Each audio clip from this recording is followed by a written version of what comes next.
grant scheme. Normally, we wanted to do these information sessions face to face in 12 cities, but because of the pandemic, we failed to do so. And we had to do it through Zoom. And there'll be 7 sessions in total, and we are having the 5th session today altogether. And the meetings, the sessions are going just fine.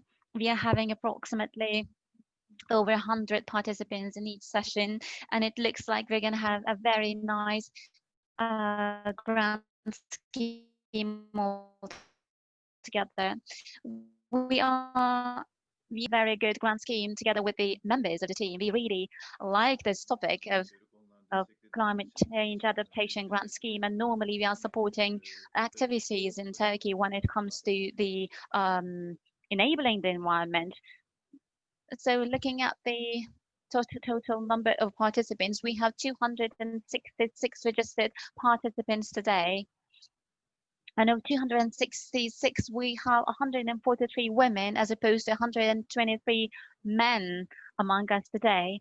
And the participants attend from around the world, from 46 countries, from 46 cities actually, 43 cities, let me correct.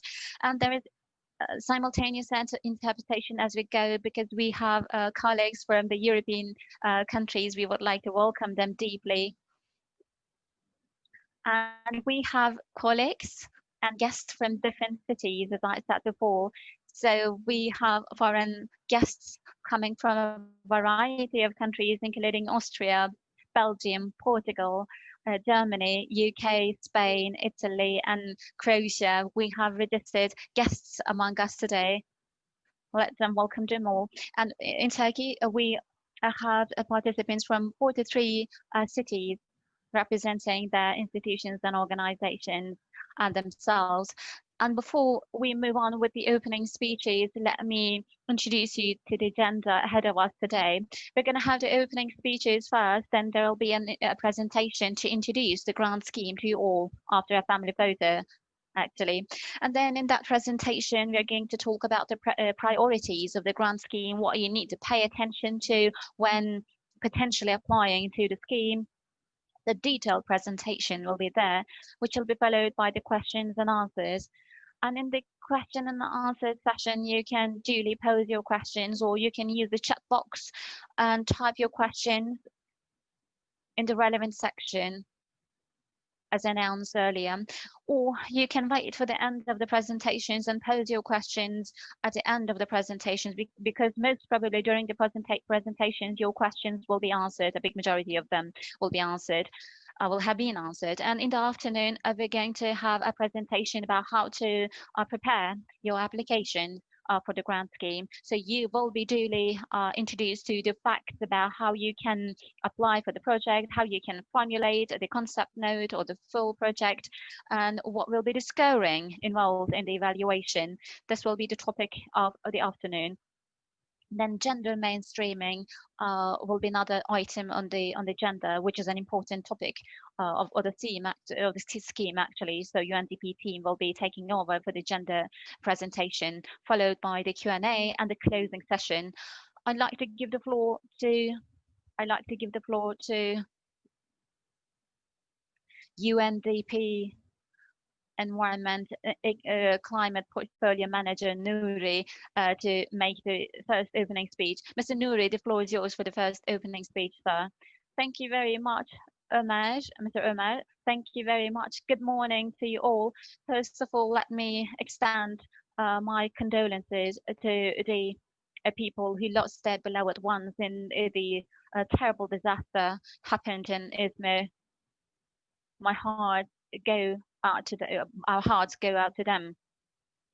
So this disaster once again showed us that the risk profiles that we are encountering are varies actually, and one of the external risks that we encounter is such disasters, and as well as the climate risks actually.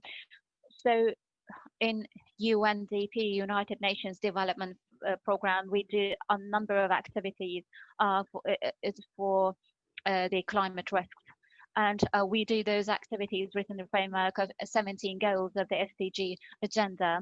The UNDP is based, the headquarters of UNDP is based in New York, and UNDP has offices in 170 countries, and in Turkey, UNDP is joining forces with the strategy and budget office of the presidency and collaborate with NGOs, public organizations, local governments, and local authorities to conduct the activities required.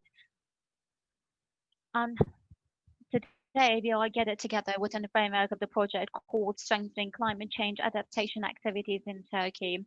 And we are collaborating with IPA-II and also the relevant department of the Ministry of Environment and Urbanization for this project.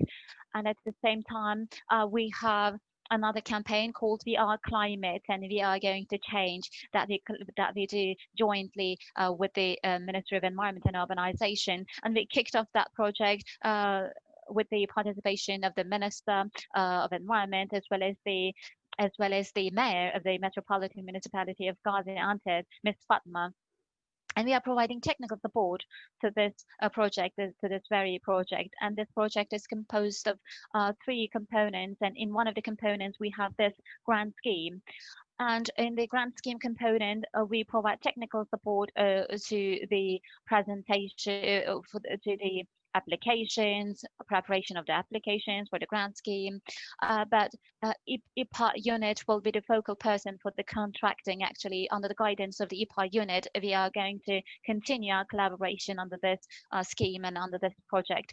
Among us today, we have valuable foreign guests from abroad, especially considering the collaboration that we can foster with the EU countries. Their presence here today is extremely important. And during the formulation of your projects and during the monitoring and evaluation of your project, we will continue to provide our support to the Department of Climate Change Adaptation of the Ministry of Environment and Urbanization. So the campaign, the aforementioned campaign can be accessed in the website of the ministry and of our organization as well. Thank you very much for your presence and participation today. All the best to you all. Thank you very much, Mr. Nouri, of all the information you provided in your opening speeches. Ms. Dennis, I'd like to give the floor to EUD representative.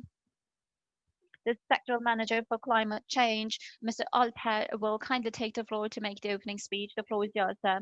Good morning. Good morning. We don't know him. Who is he? Who is she? Oh, well, it's been a nice introduction, I believe. The cat is getting spoiled today. Never mind. Good morning to you all. Hopefully you are all fine during the pandemic and staying safe. I'm sorry. I agree with Mr. Nouri and Ms. Yeliz. We had a very disastrous event, and I extend my condolences to those who lost their beloved ones during this disaster. Hopefully the wounds will be wrapped very quickly. You know, natural disasters pose a risk to our lives all the time, and they are called natural risks as a category, specific category of risk. And we also have human-induced risks in our lives. For example, risks caused by climate change induced by humans. But you know, when we are using this word of risk, we also be mindful of the fact that risk is something that we can manage. We cannot maybe eliminate the entirety of the risk, but we can somehow manage and mitigate the impacts of a risk after it happens. So we have the ability and capability to manage the impacts of the risk. We can do it in the form of planning, or the investments that we make, or the changes that we make in our lifestyle. So in making such changes or in doing such activities, we can eliminate or alleviate the impacts of the risks. Years ago, when I was delivering a presentation, I came across the statistics. Actually, the statistics were comparing the developed countries to the developing countries in terms of the risk of natural disasters. Actually, the risk of natural disasters is higher in the developed countries compared to the risk in the developing countries. But the thing is, what is different between the two categories of countries is, although the risk is inherently higher in the developed countries, the loss of lives and the loss of properties is less actually in the developed countries compared to the developing countries. So which shows us once again that risk is manageable and developed countries are managing the risks. Hence the less losses and the less losses of life and property. I don't want to take much of your time because an extensive training is awaiting us anyway, but let me tell you something. Late last year, the Green Compact, Green document was published, announced by the UN, and we are trying to achieve a carbon neutral world in line with this compact. And what is needed to be done in each sector in achieving a carbon neutral world, this integrated policy document was announced. And this document is so much important. But after a couple of months after the announcement of this document, COVID-19 broke out, and important resources, an important deal of resources had to be transferred, allocated to vaccine development and some other health issues and some other technical issues. But because of the importance the EU is attaching to climate change related issues, they have come up with this green recovery document in response to all of these issues going on, including the pandemic. So as a result of this green recovery document, people were expected to change their behaviors, their personal, individual, and institutional behaviors. And on the other hand, when we are doing so, we need to pay attention to developmental topics, as well as the climate change related issues. And if you need to do something, if we need to transform something, then we need to strive for the green recovery in each sector, including economy and others. This is such a document underlining all of these facts, actually. As Mr. Nouri said, let me repeat it once again. Nowadays, together with UNDP, we are executing Climate Diplomacy Week nowadays. We are going to share certain good practices in certain actions that we're going to do jointly. Maybe these actions might be geared for the municipalities, or might be some good practices from some past grant schemes. Well, we are going to announce the exact calendar for these activities very soon. We are going to share the calendar with you for the activities to take place. Please join us in conducting those activities for raising awareness. Hopefully those activities will also be useful for us all. We have a very nice team, both in the UNDP and the Ministry of Environment and Urbanization. So when you are developing proposals, please consider how we can manage the risks caused by climate change. I very much believe in the possibility that you will be contributing to the mitigation of risks in relation to climate change, and you will be very instrumental in managing the risks, and you will be pioneering in many areas, I believe. Thank you very much. All the best to you all. I wish a very good meeting. Thank you very much.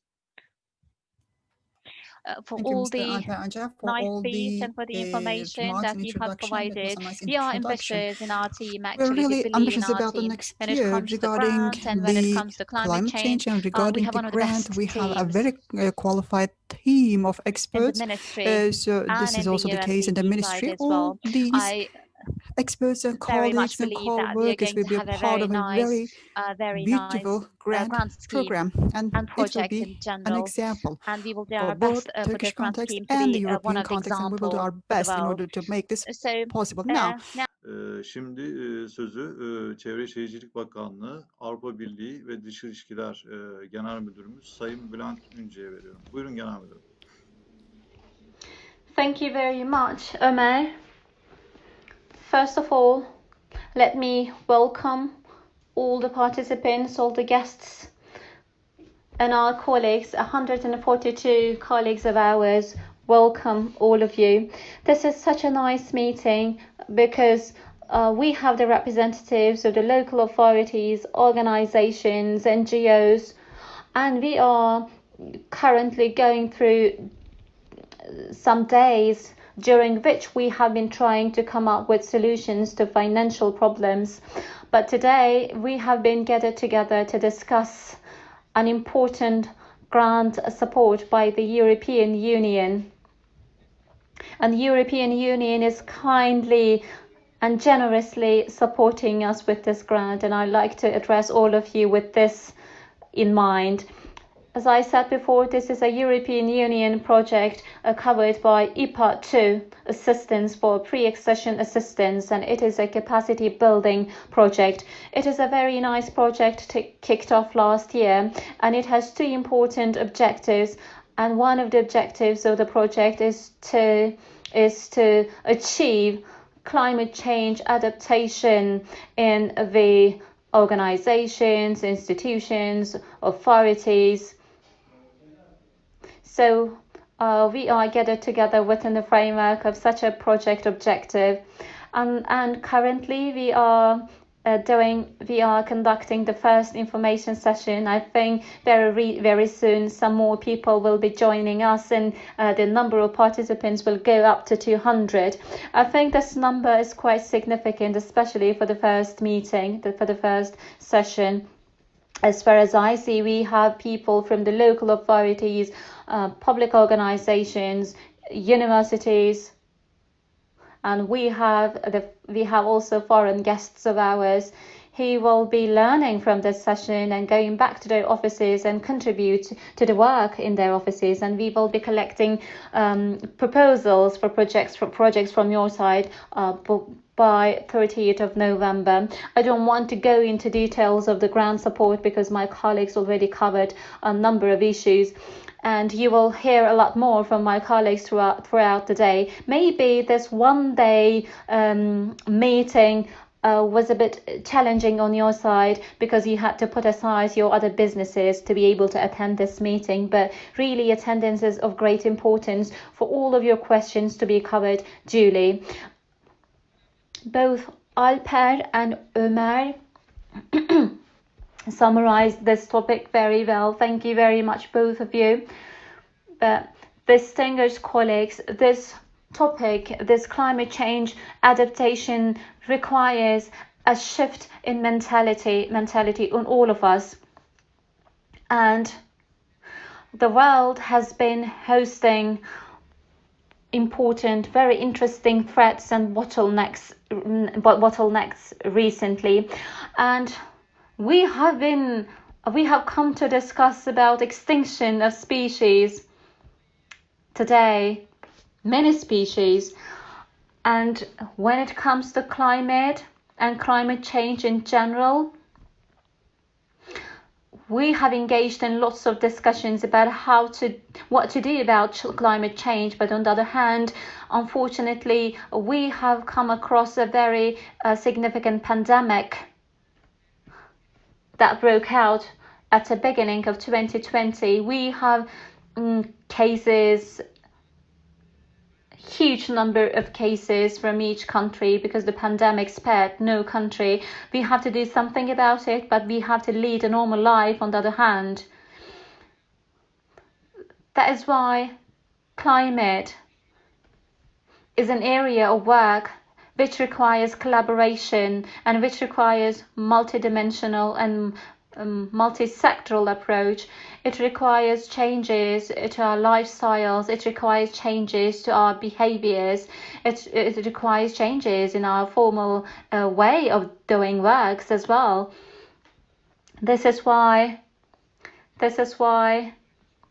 I wanted to raise this concern once again, because we cannot create concrete outcomes out of actions by sustaining the usual way of statements, usual way of rhetoric. Even if it decreased emissions with the national contributions, the nationally determined contributions, we cannot achieve the best scenario. That is why the European continent in general has increased the bar when it comes to target setting. It increased the targets for set for 2030, and they started to have increased targets for 2025, 2055.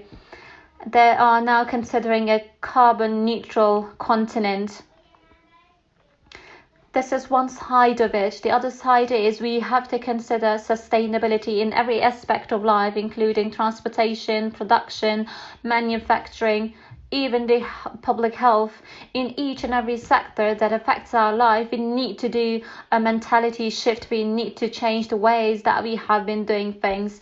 And thanks to this very project, we have people from local authorities, universities, public organizations, development agencies, non-for-profit organizations, including chambers, occupational professional organizations.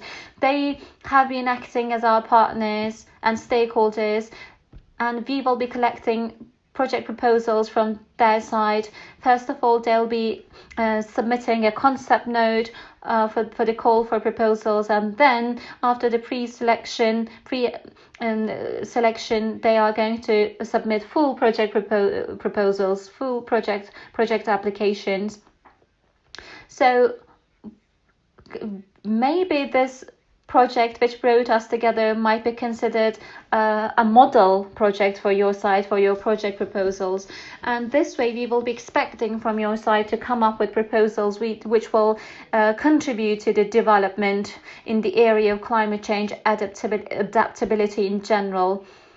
And we will be asking the concept notes, first of all, accompanied by further documents. Let me come to the end of my speech. First of all, let me tell you that normally we would like to support the authorities at local level with their strategies, because they have their local climate change action plans, they have their decision-making mechanisms in place, they have a structure in place and capacity in place. But we would like to support them at local level with this grant program to increase their capacity and improve their way of doing things. And secondly,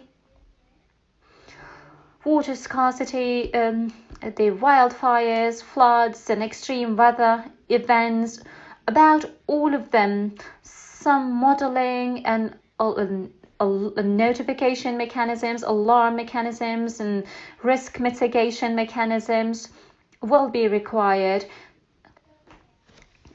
in a cost-effective way, because we can eliminate or reduce the damage in a cost-effective way. So we are expecting your proposals from a wide spectrum of topics.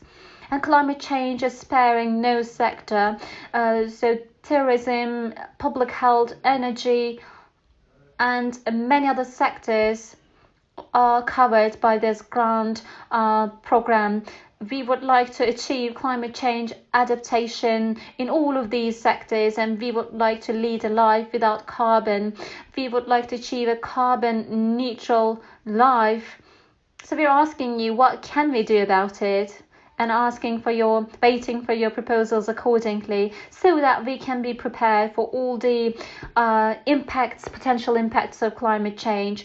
And we also would like to increase the resilience of the sectors, and we would like to lead the way, guide the way, and pave the way for exchange of knowledge and experience between the institutions, organizations, and sectors within the framework of this project.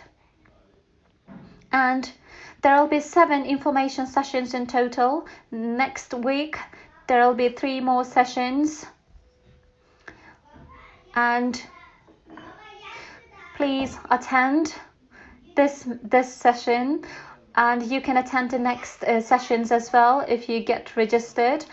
But according to the current numbers that we have at the moment, we are planning to have 7 sessions actually in total, and we're not specifically limiting ourselves to the municipalities. We will also cover the other local authorities, universities, institutes, organizations. We would like to go beyond the participation of the municipalities. If we can achieve beyond this participation, then we will be more than glad.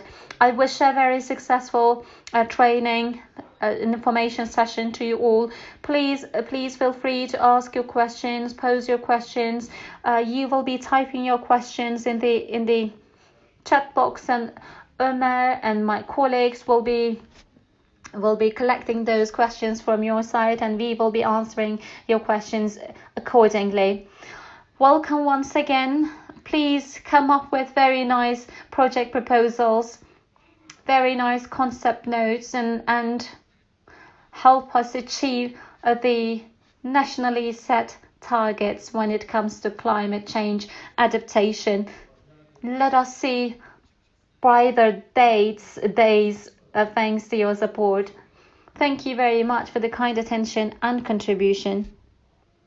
Now we would anyone like to who, ask you to start your videos, because we has are the going to means, take a would family you please turn photo. on your After the family cameras so that photo, we I think can we can move take on with the a presentation. family picture before we start with the details of the Thank you very grant. So I'd much like to for thank starting everyone your who videos. is able to turn on the camera.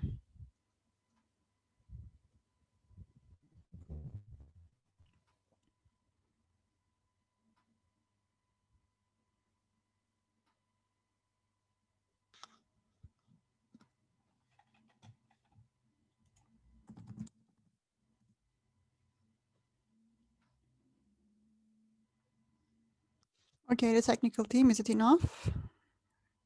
Are you able to get the picture? Bir 5-10 saniye daha rica ediyorum. Just give us 5 or 10 seconds more, please. Okay.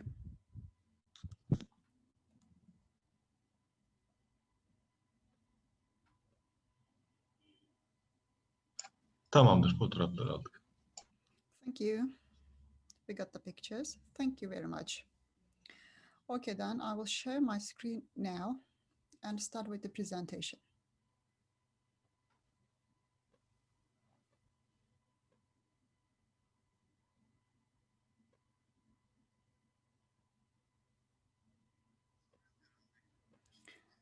I think there's no problem with the sharing of my screen. If you confirm, I can start with my presentation right away.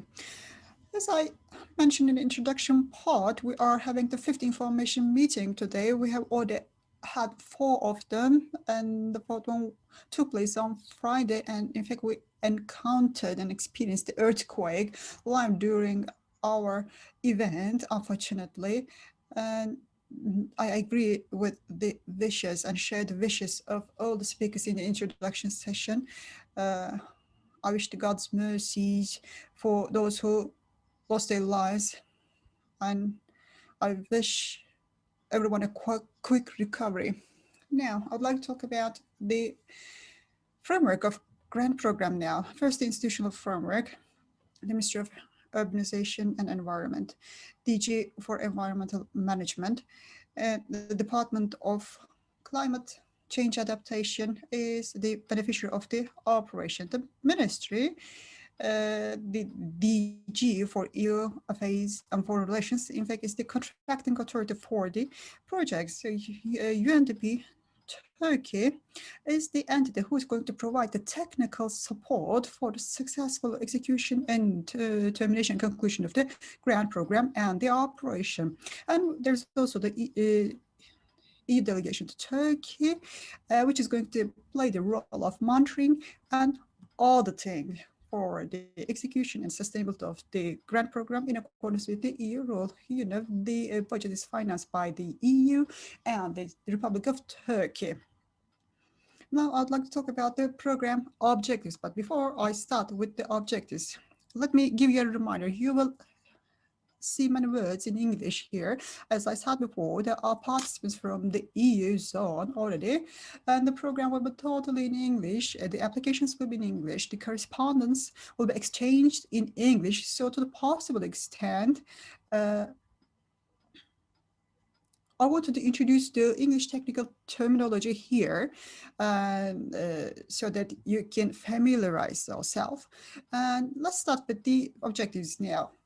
The global objective of this call is enhancing climate change adaptation in Turkey. I'm going to emphasize the word adaptation frequently during the day because I would like to attract the attention to this keyword. As you know, climate change mostly have two topics, mitigation, reduction, and adaptation. The main goal of our program is climate change adaptation. And mitigation and reduction programs are not supported within the scope that we have here. We have one exception. I'm going to disclose it at the right moment. Let's look at the specific objectives now.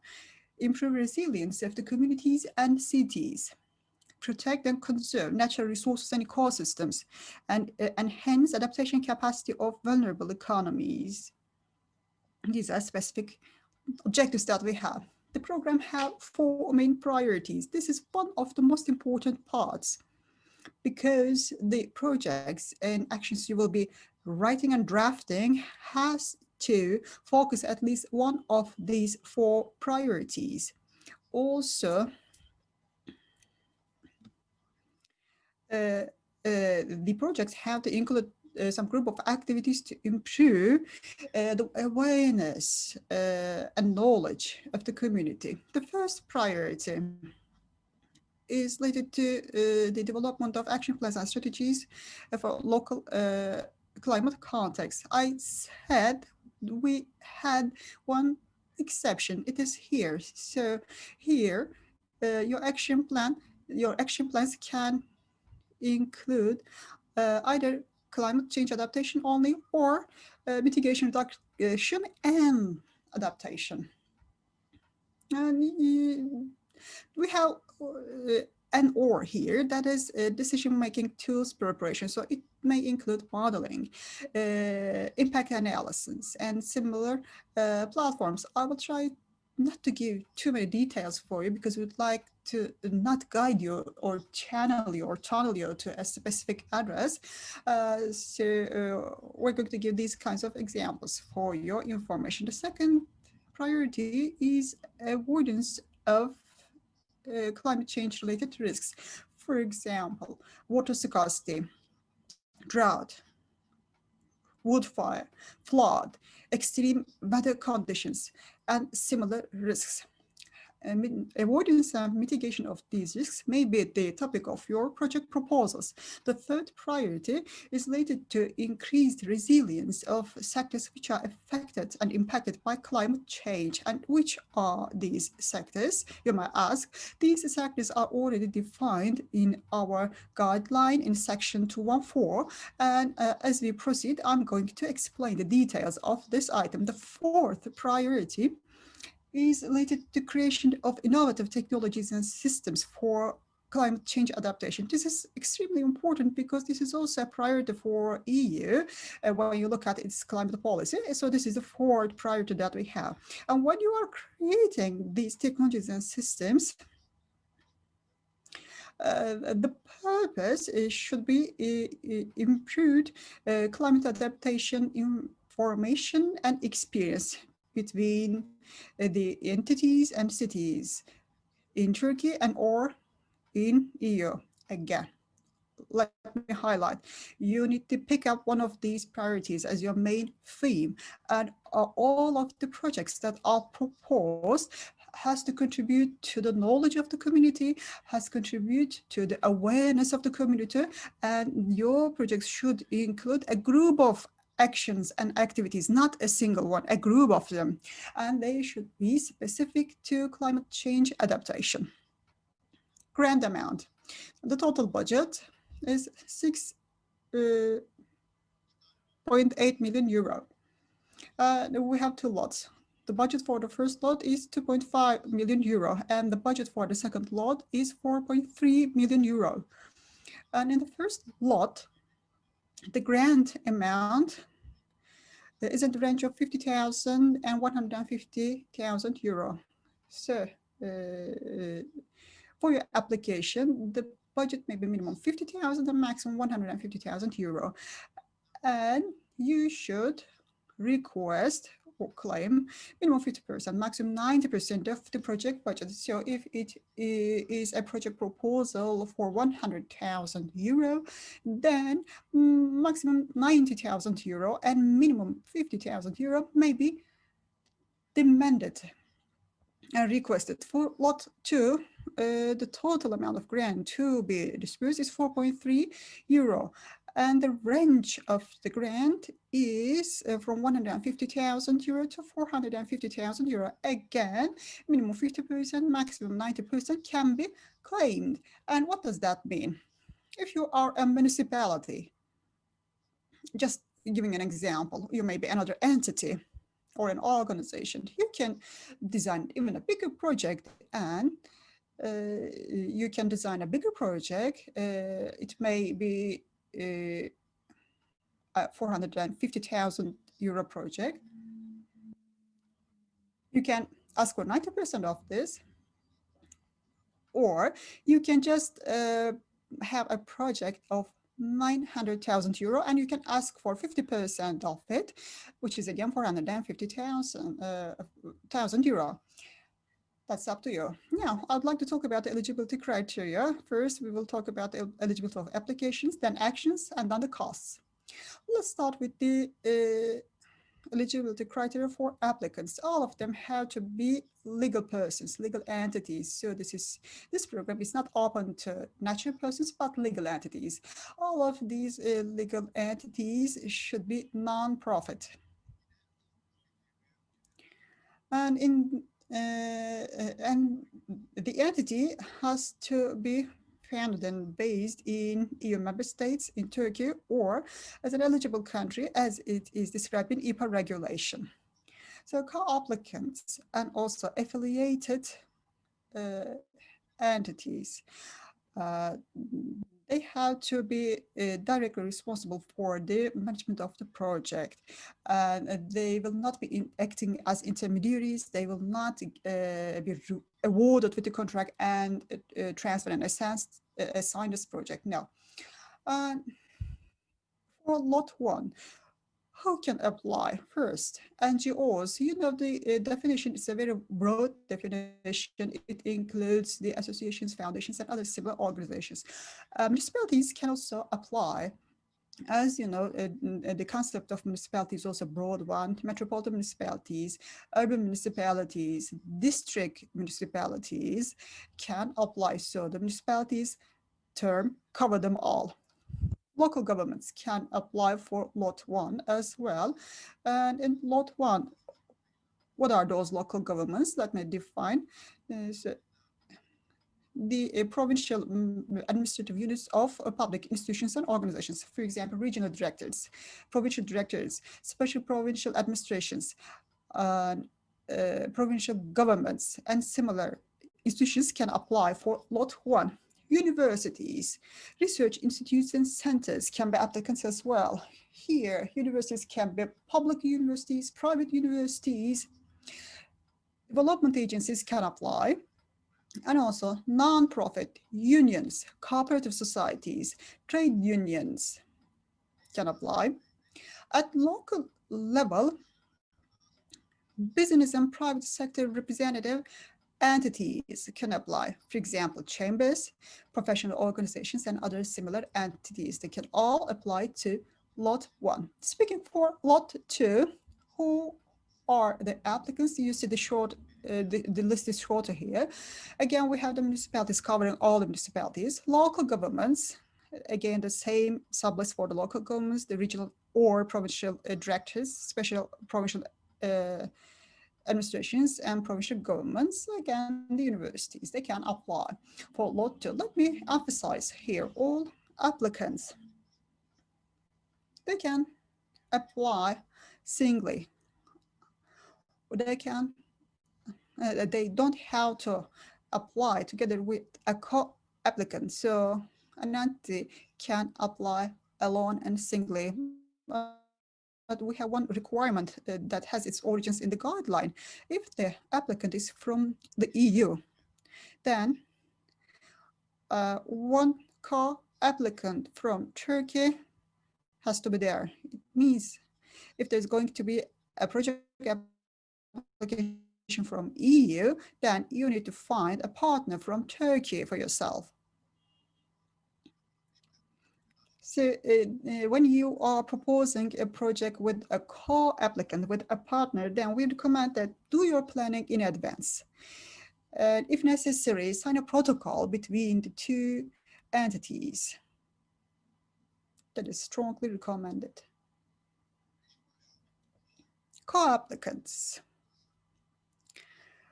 will participate in the design and implementation of the project, just like the project owner, and their expenses and costs will be considered as eligible costs, just like the costs and expenses of the applicant. They can use and utilize the budget as well, so they are subject to similar conditions and terms.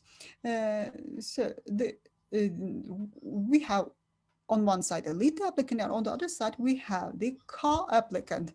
It means that the co-applicants have to fulfill the same eligibility criteria as the lead applicant, and I already listed them, for example, being a non-profit organization, being a legal entity, etc. So all the co-applicants must fulfill the same criteria that are applicable for the lead applicant. You will remember some entities are not eligible for Lot 2, and Lot 2 has a bigger budget, maximum 450,000 euro. If you are not an eligible applicant for Lot 2, then you can be a partner. It means that you can be a co-applicant for Lot 2.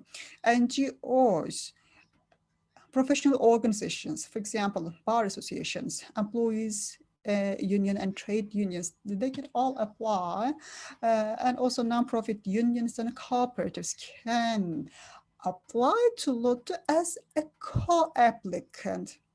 They cannot be the project owner or the lead applicant, but they can be co-applicant. For example, an NGO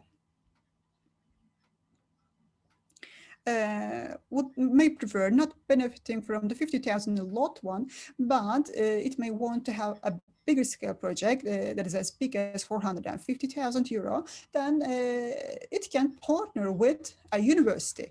In that project, the NGO cannot be the lead applicant, but can be a co-applicant in that project proposal. So all the other entities can be participants. The applicants can also act together with affiliated bodies, and the affiliated bodies and entities also have to fulfill the eligibility criteria that are applicable for the lead applicant and the co-applicant. And what is an affiliated entity? So that entity is still a legal entity. It also has a legal framework, but when they come together, they create a new legal entity. For example, NGOs, the associations, they come together to create a federation or confederation. So these are good examples for affiliated entities. They can also supply for the grant program, and they have to fulfill the same eligibility criteria. The applicants participants. And what do we mean by participants? They can play an actual and real role in the project, but they can not benefit from the grant. For example, their travel expenses and per diems cannot be covered by the grant. But on the other hand, the participating entities are not required to fulfill the eligibility criteria that are applicable for the lead applicants and co-applicants. And what does that mean? For example, in the private sector, business can benefit from the grant program as a participating entity. You remember I already gave you a list of 4 priorities, and when you are drafting your project proposals, you have to satisfy at least one of these priorities. And also regarding climate change adaptation, your group of actions has to contribute to the community knowledge and awareness. Once again, I would like to reiterate this. Now about project duration, minimum 12, maximum 18 months should be the project durations in your application. So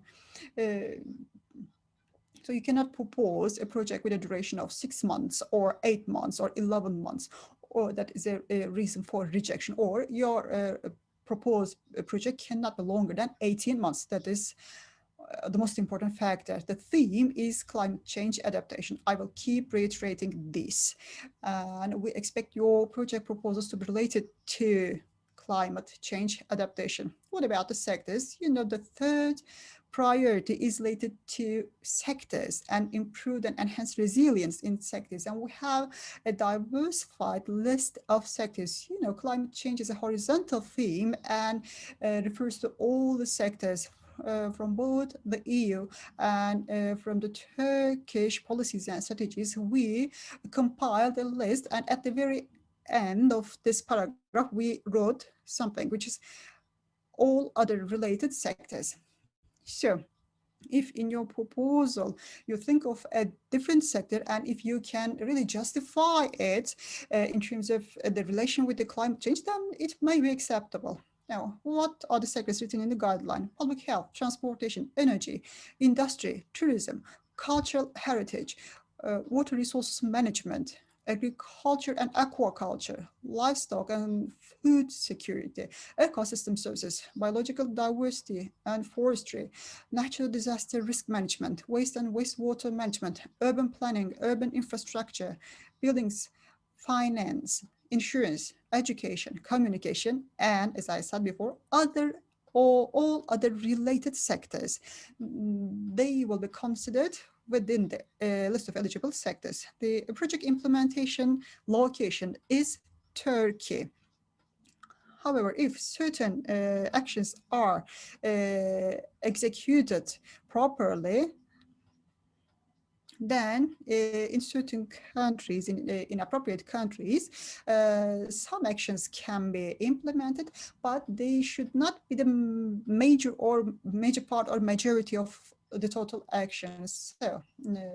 So most of the implementation has to be in Turkey, but at a minimum level, some activities and actions can be conducted in the host country of an EU applicant. But you know, the distribution should be handled very carefully, because that may be a reason for rejection. Let me remind you this. Let's talk about the sorts of projects. And what can you do to address climate change? I would like to give you some examples, but let me say these are just examples. It doesn't mean that the examples are limited to these only. So any topic that you see relevant to climate change can be your topic. These are just examples that we derive from the guidelines for you, and these are just global and general topics, because we don't want to tunnel you into something. You can just think for your own entity, for your own city, for the needs of your own for the needs of the country.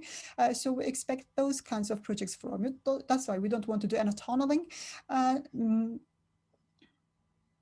And also, if we happen to emphasize one topic, then we see that we happen to receive more applications about that topic. That's why we don't want to implant ideas on your minds. Now, what can you do for a project? Integration of adaptation for the effects of climate change in terms of local and sectoral policies. And it may be capacity building, interinstitutional cooperation and coordination enhancement. So you remember our priorities. There is one priority related to this, decision-making tools, preparation. You can choose this. Or in order to make sure of climate change adaptation in the relevant sectors, you can think about developing R&D and scientific works and disseminating this. And we had one priority related to this, that is increased cooperation between Turkish and EU entities. So this is related to priority 4. You can also engage the other priorities as well. You don't have to limit yourself to one priority only. You can target several of them. Your project may also be related to community-based adaptation measures. Your project may aim at example implementations in climate change adaptation. These are important to us because nothing should remain on paper. So in future, they may turn into viable and feasible projects so that you can really get extra points for this. Your project may aim at awareness raising as regards the urgency and importance of climate change adaptation. And also the project may be related to dissemination of best practices in the field.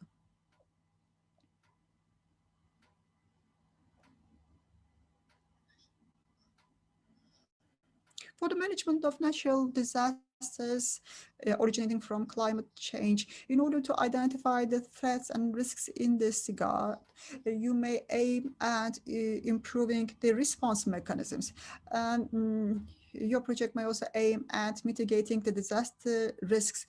So this first paragraph is as long as 3 lines, but there are many elements here. You can think about 100 projects in relation to each item in this paragraph. So it's about natural disasters management, risk identification, response, and also vulnerability. So you can think about many projects here. Capacity improvement between the government and non-government actors.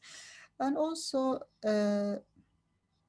identify and monitor at local level the climate change impacts. You see, there is the word identify. It means that you may need to do some analysis, modeling, evaluation, and it means that you have to install a system. And once you install the system, you will need another system to do the monitoring. And each of these steps may be a specific and individual project, or you can have an integral project covering them all. Development of emergency action plans in risky areas, installing early warning systems and the necessary infrastructure. So here there are early warning systems. These are essential because when you say an early warning system, one automatically thinks about the weather stations and meteorological measures, but there's also the agriculture, there's also the healthcare. So please think about them all. Develop and or implement technology and innovative tools for climate change adaptation. Later on, we will talk about this. If it is innovative, then you can get some extra points in the evaluation. So technology, innovative tools and instruments, innovative practices are supported by this program. The program gives extra points for innovation. Another topic may be related to climate change adaptation action planning and strategy development which also touches upon the climate change reduction. Once again, I would like to remind you that the grant program supports adaptation, but there is one exception. In the action plans and strategies, reduction and mitigation can also be acceptable. In your plans and projects, you can just focus on adaptation, or you cannot make a distinction between reduction and mitigation and adaptation and cover them all. But if it is only about mitigation, then it will not be acceptable. I've already talked about the eligible sectors. So in the project, you should specify that, okay, your project relates to these and those sectors. And we also expect the dissemination of the project from you. That was about the example projects, just to give you some idea. Once you decide on the topic and subject of your project, then what kind of actions you can include in the project? Again, I would like to give you some overall examples. Of course, under each topic, you can invent better ideas. You can hold workshops in your projects. You can hold trainings. You can arrange study visits. You can have public campaigns, events, contests, and competitions. Contests are very influential. For example, a photograph contest, short movie contests, school competitions, exhibitions, can be other examples. You can have training activities at schools, and those school training activities are not limited to university context only. So it is a very wide spectrum, starting from preschool till higher education. Regarding climate change adaptation, you can have training activities at all these levels. You can hold seminars, conferences. You can do something with the social media. And by all these channels, you may serve improving the capacity and raising the awareness. You remember, first you have to fulfill the priorities. There are 4 of them. And also you have to contribute to the community knowledge and awareness. So all these, in fact, all these activities will serve to this objective. Other examples. For example, interinstitutional joint work with national and international EU stakeholders, cooperation activities, synergies, lessons learned, exchange of experience, sharing good practices. You can have some desk work, office work as well, research, analysis, studies, investigations, surveys, field studies, mapping, modeling, etc. You can do something related to infrastructure. Can I create an infrastructure in my project? Yes, you can. Especially in Lot 2, there is a huge budget, 450,000 euro. So an infrastructure project of this size might be possible, but here the primary objective of your project should not be just the infrastructure. You remember, you have to make the link with the 4 priorities that we have. So in this scope, you can do the infrastructure and other works. Of course, you can do this under Lot 1, but there we have a budget of 150,000 euro. Early warning systems, monitoring systems, database development system development can be an action. Your actions may be related to implementation of innovative and technological solutions. Your activities may be related to preparation of audiovisual materials and publications.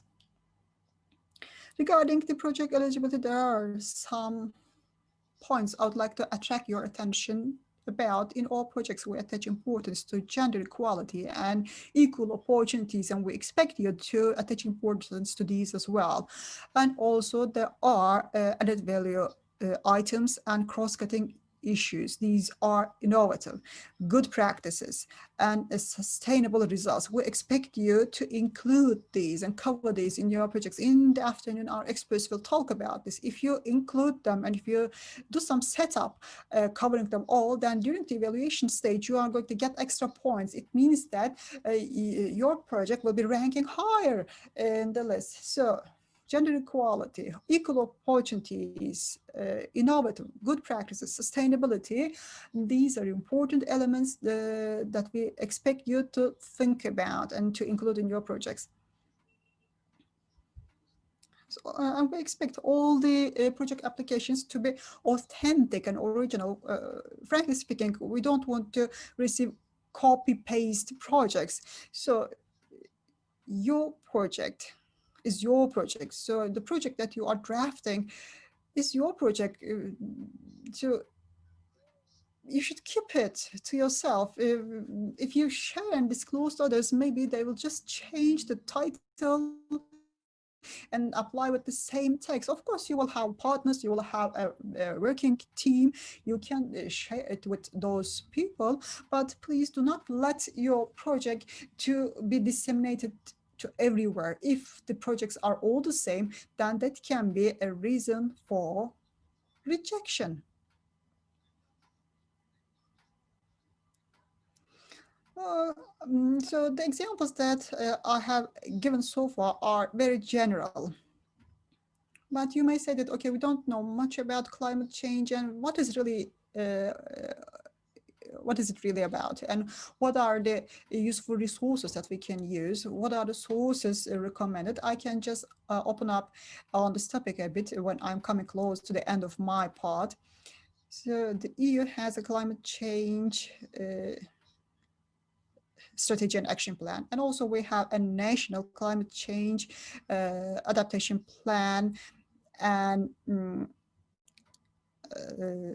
an action plan. So you can use them as sources. The roles and responsibilities of the relevant entities are all defined. These are the preliminary resources that we can suggest. So the EU also has a LIFE program that is EU Climate Change Adaptation Grant Programme. Is also included on this. So under the LIFE program, there are many projects implemented regarding climate change adaptation, and when you just search it on internet, you will find very interesting project examples. You can also use it as a source for you. And the Ministry of Urbanization and Environment conducted a climate project in Turkey. 37 grant projects were completed last year. You can benefit from that.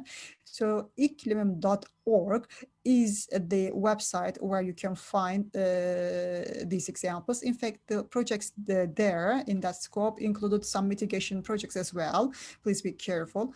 Other than that, there are many donors which give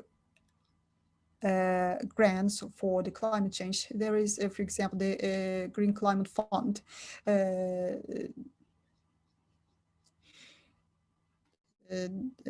is another, and also UN Adaptation Fund financed some projects.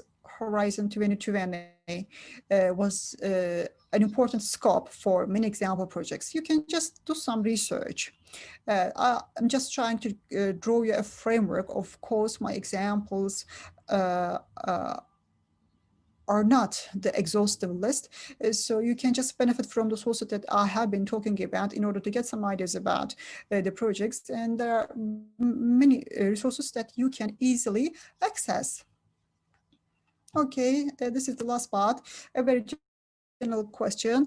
How many applications, how many awards, how many co-applicants can I be? Let me answer. As an entity, you can apply for any number of projects that you want. You can, now this is also true for being a co-applicant for both Lot 1 and Lot 2. on the basis of Lot 1 and Lot 2, you can be awarded just one project where you will be lead partner. So one project in Lot 1 and one project in Lot 2, you can be a lead partner in those projects. But as a co-applicant, it is unlimited. You can be awarded unlimited of projects if you are a co-applicant for Lot 1 and Lot 2.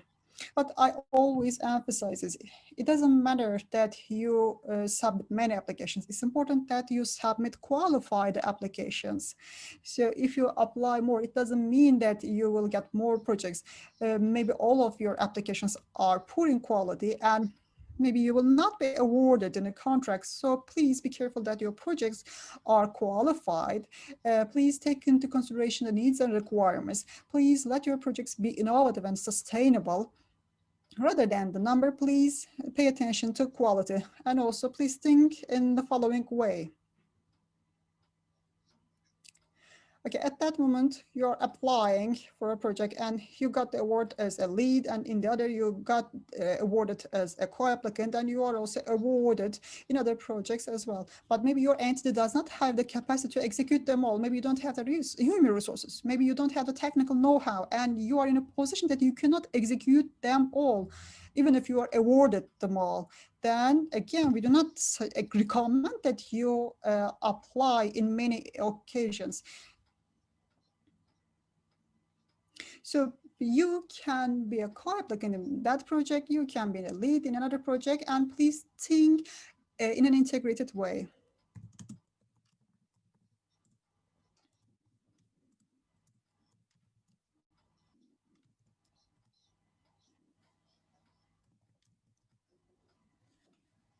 There is another presentation to be followed by questions and answers. I'd like to give the floor to Climate Change Grant Programme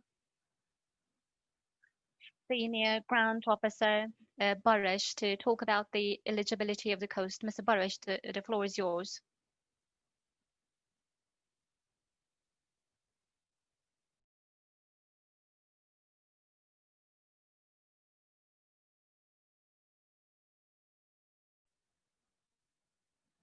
Thank you, Ömer. Let me share my screen and pull up my slides. As you pull up your slides, let me make an announcement. Please type your questions in the section which is called For Your Questions. Sorularınız için in Turkish. Please do not pose your questions specifically to our account in the chat box, but please use the Sorularınız için section in the chat box. Thank you. Thank you very much. Hello again. My name is Barış Uysal. I've been working for the EU project for long years. Within the framework of this project, I'm working as a grant expert in the technical assistance team. And within the framework of today's presentation, I'm going to talk about the application process and how to fill in the application forms, actually. This will be the general outline of my presentation today. But before I move on with the presentation, let me make a recommendation, if I may. Mr. Ömer talked about the eligibility criteria, started with eligibility criteria, but in the guideline for application, guideline for grant applicants, first of all, you have to look at the eligibility criteria. It is really extremely important for you to learn about eligibility criteria. But at times, in certain sectors which may not look like in direct relation with the climate change, you might be surprised actually. For example, finance, transportation, insurance. So there might be some, you might be some representing some institutions or companies eligible in those sectors, but you might be also in contact with or might be in line with the climate change. So those sectors can also apply to the Climate Change Adaptation Grant Programme. So please check the guidelines for the eligibility criteria. You might be really eligible for this grant program.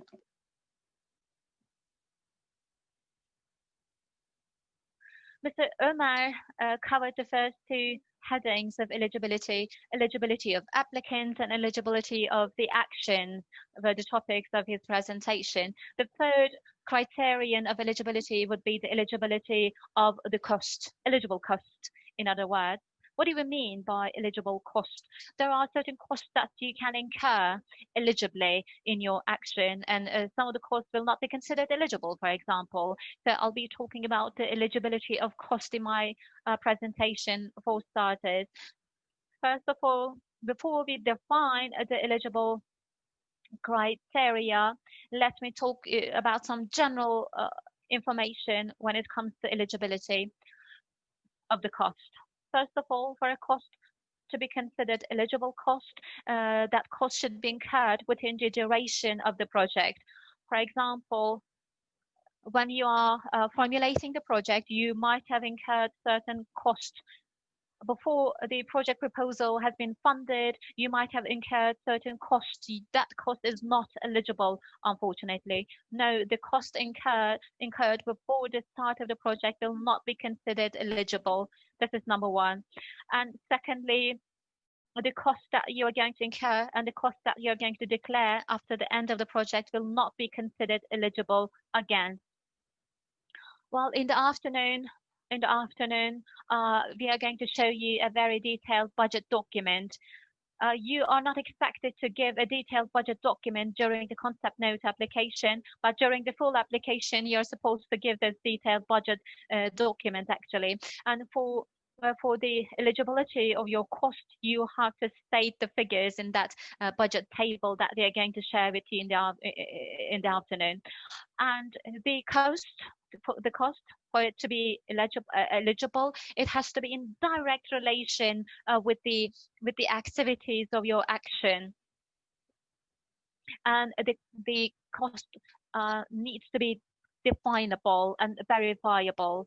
Well, the budget document is not a one-page document actually, and the budget document that they're going to share with you has a second page for the justification. So justification will be important for you. On that justification page, you are expected to justify the budget items that you put in figures on the previous page. You have to justify how you did the spending, why you did that spending, based on what criteria you did the spending. That is why the costs that you're going to incur have to be verifiable, need to be documentable actually, and also the cost that you're going to incur has to be in line with the tax and taxation and social legislation in place, and also the costs have to be logical, reasonable, and will require strong financing management. So the results of spending, incurring the cost, need to be reasonable and strong. If you are spending lots of money, but in the end ending in small results, then this will not be considered reasonable spending or reasonable cost for you. And then let me talk about which items of cost can be considered eligible in your actions. We have short sentences here defining the eligible costs actually. Normally these are the titles of the budget document that we're going to show you in the afternoon. Well, as eligible cost, we have the titles of the budgets actually, headings of the budgets, and the first heading, budget heading, is about the human resources. So the expenditures about human resources will be the budget heading number 1. And then personnel to be recruited in the project, and their gross salary can be considered in the costing of the project. Well, this is not only the personnel of the lead applicant, also true for the personnel of the co-applicants. So their gross salaries can be included in the costing. And then the travel cost, and also the personnel and other personal per diems can be included. there may be study visits abroad during your action, during the implementation of your action. So under the budget item or per diem, you can incur costs as an eligible piece of cost actually. And when you incur costs related to travels, including travel by airlines, the railways, the buses, etc., they'll be considered as an eligible cost under the travel cost heading actually. And another reminder from my side, I talked about per diems, which could be considered as eligible criteria, but the EU has certain per diem rates published for each country, and you can pay visit to the EuroPay website and see the per diem rates in the website. So when you are designing per diems in your action, please pay attention to the rates in that document.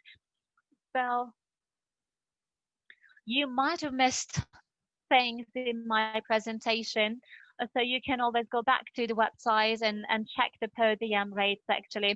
By the way, all these websites and the links can be also found in the guideline for applicants provided to your site already. Another eligible cost would be the purchasing of equipment and supplies. This will be the number 3 actually when it comes to the eligible cost items. And the purchasing of the materials and equipment will be considered eligible if those equipment and supplies are for the purposes of the project actually. And if you are purchasing the equipment has to be new actually, but if you are renting, then it can be either first-hand or second-hand material. It can also be considered eligible, but if it is a rent only.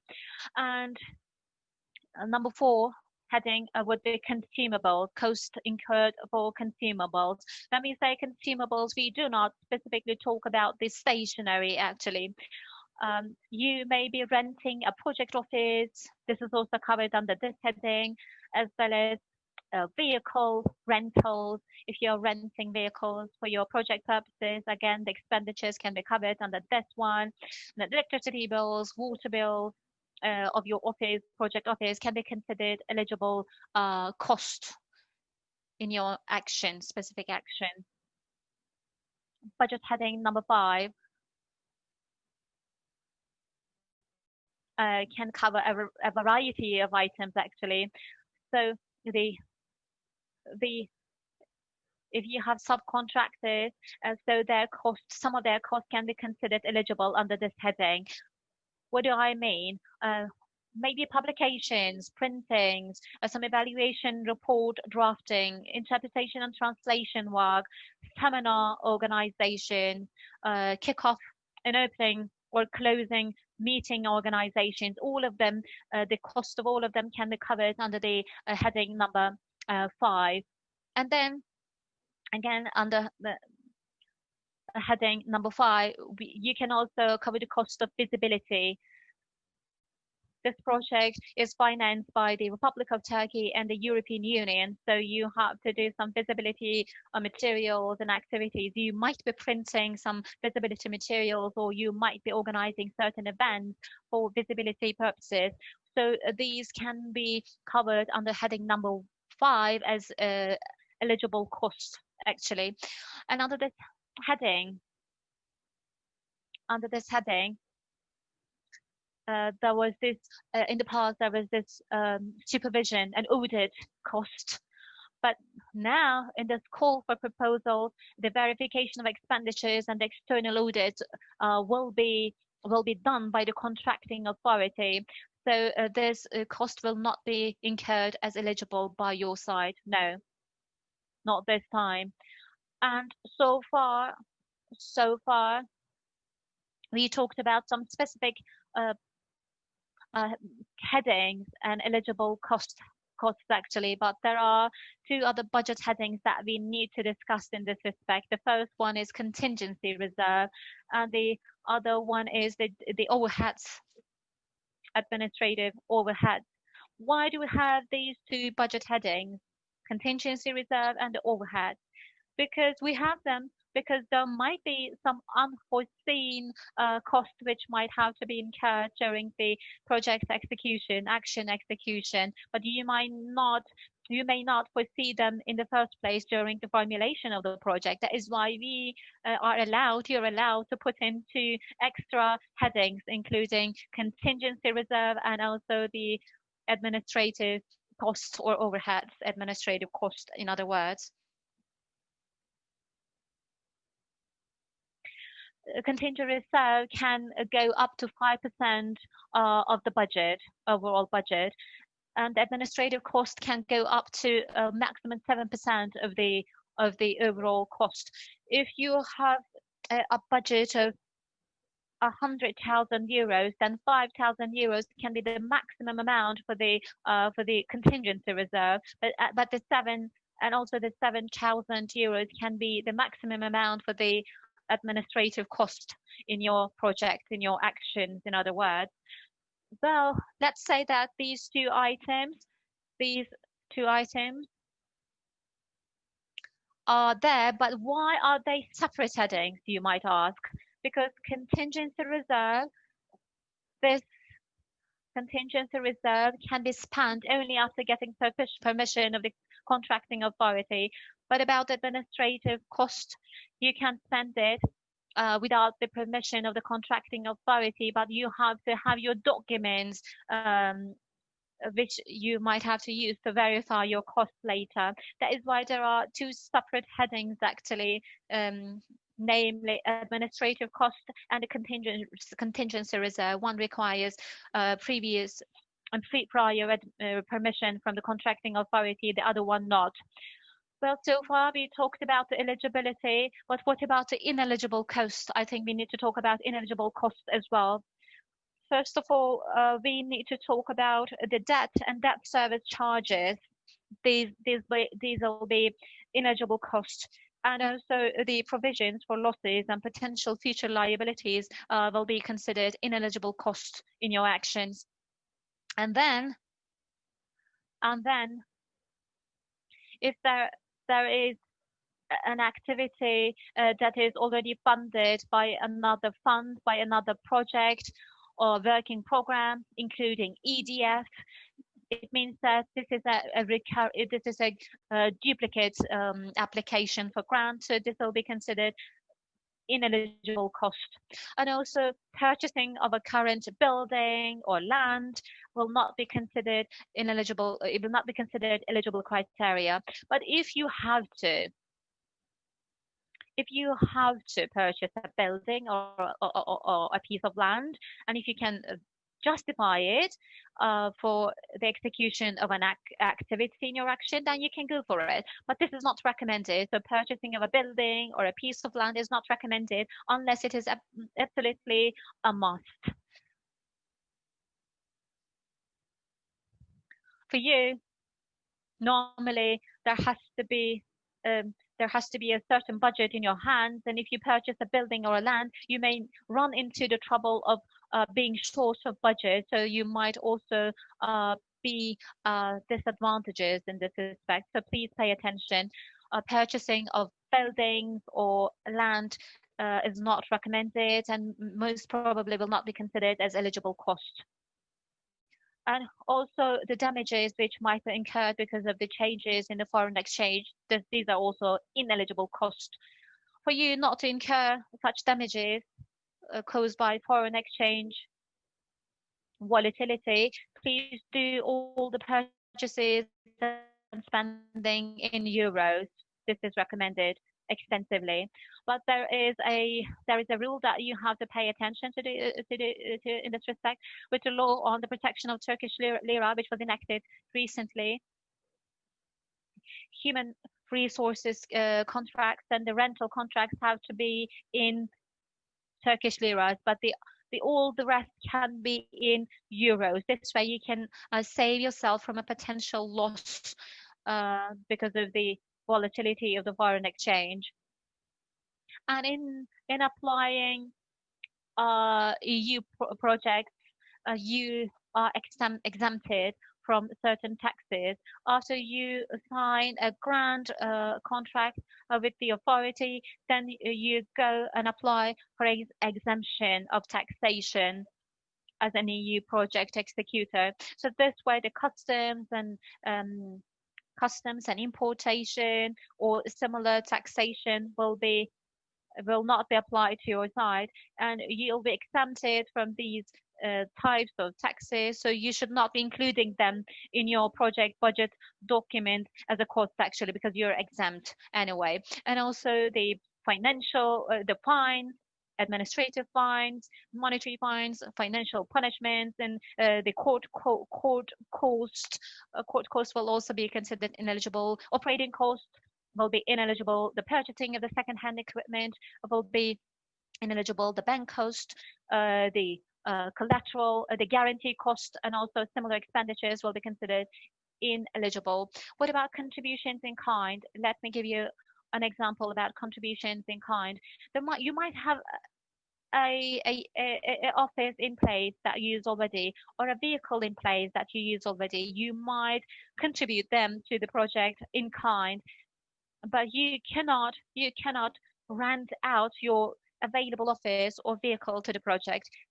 If you use your available building and vehicles in the project, then they'll be considered contributions in kind, and you cannot really charge it to the project. And also financial leasing and depreciation cost will be considered ineligible again. That was about eligibility criteria. Actually, after talking about eligibility criteria, I think we need to also talk about the stages of application, how you're going to submit your documents and what documents you're going to submit when applying for this grant program.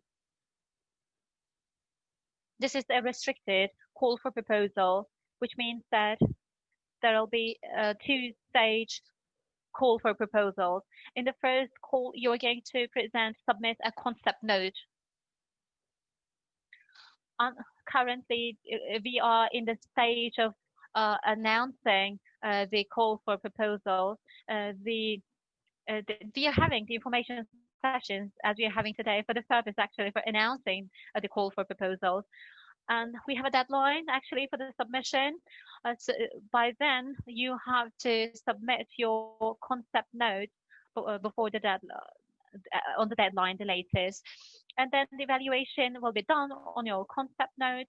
And then those who are selected, provisionally selected, will be invited for a full application with a deadline. And then after evaluating the full applications from your side, those who are considered eligible for funding will go through an eligibility check, eligibility verification in the last stage. This verification is about looking at your supportive documents to verify the eligibility of your application. And if you pass that stage, then you'll be awarded the grant, and a grant contract will be signed with your side, and then you will start conducting the activities that you have committed to conduct. And the application will start with the concept note submission, as I said before. Let me touch upon the concept note. First of all, please pay attention to the instructions in the guidelines for applicants when formulating your concept note, which has to be in English actually.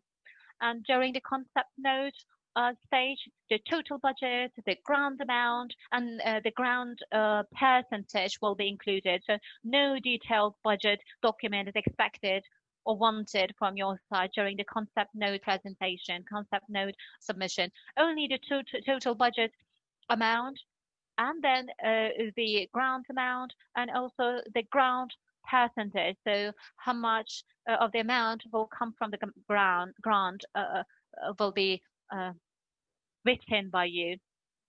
For example, the grant amount might be 90%. You might be asking for 90% of the amount to come from grant.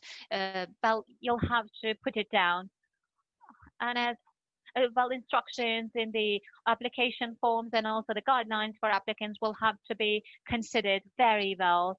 If you do not thoroughly take into account instructions in those documents, then the concept note of yours might face a rejection, potential rejection.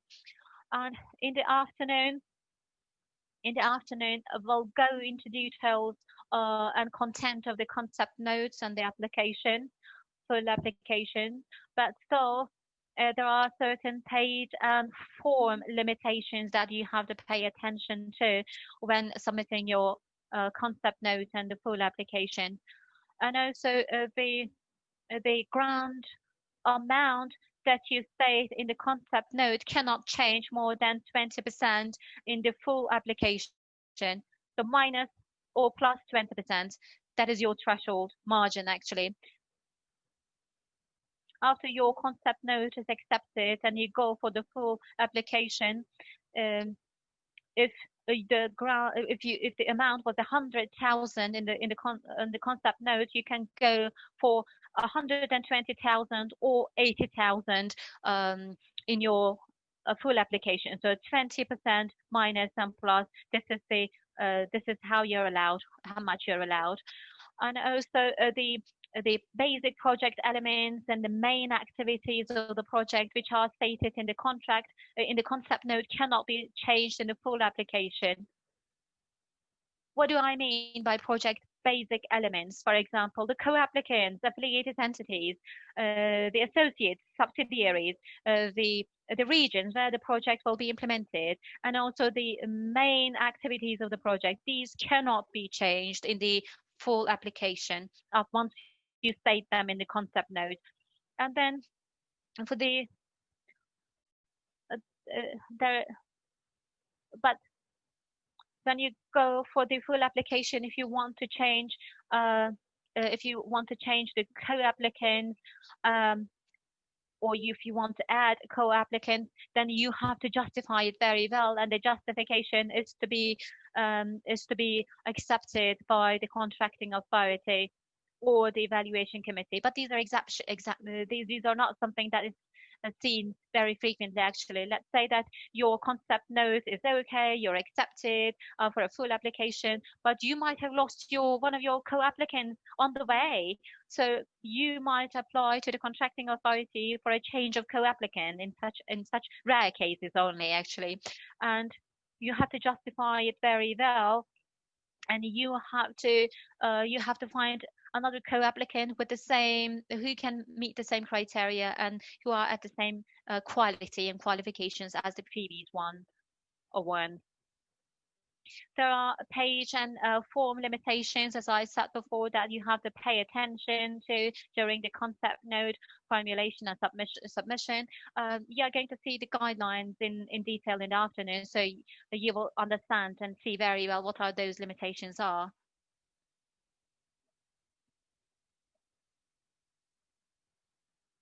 So what kind of documents are you expected to submit during the concept note submission? For example, if you submit handwritten documents, no, they'll not be accepted. The documents will have to be prepared in a computer. So what documents are you going to submit during the concept note submission? For example, first of all, concept note. And all the concept note sections, chapters will have to be filled in thoroughly. Checklist is the second document, and this checklist is so much important for you to fill in to see whether you are doing everything completely. And after you do the checklist, you have to also attach it to the concept note and send it to the authority. And another document is the declaration by the lead applicant. And if you have co-applicants, then mandate for the co-applicants will have to be submitted, as well as affiliated entity statements if you have any affiliated entities to be involved in the project. So these are the documents that have to go with the concept note, and all of them will have to be also put in a CD-ROM or USB stick in software environment actually, as well as the hardware, hard copy, I'm sorry. And the concept note will have to be in A4 page size one original and 3 copies. So the original copy will be vet signed, and then 2 copies will have to also accompany the original version. So three sets in total. And then in these 3 documents, sets of copies of documents, these 3 documents will have to be identical, totally identical. And when we are submitting, we have to, on the envelope, we have to type the address very well. And beside the address, we have some other information to put on, including the reference number of the call for the proposal. It starts with Euro 8 actually, and also the title of the call, which is the Climate Change Adaptation Grant Programme. The reference number can be seen on the first page of the guideline, by the way. And as I said before, title of the call will also be put on the envelope. And also the lot number and lot title, the name and the lot number will have to be typed on the envelope as lot 1 or lot 2. And also the full name and address of the lead applicant will have to be typed on the envelope. And also there is something that you have to put both in Turkish and English, which is not to be opened before the opening session, I'm sorry. And also you have to say açılış oturumdan önce açmayınız. So both in Turkish and English you have to put this statement. So what is the address, receiver's address? It is the Minister of Environment and Urbanization, General Director of the European Union and Foreign Relations, and Department of EU Financial Assistance, as you can see.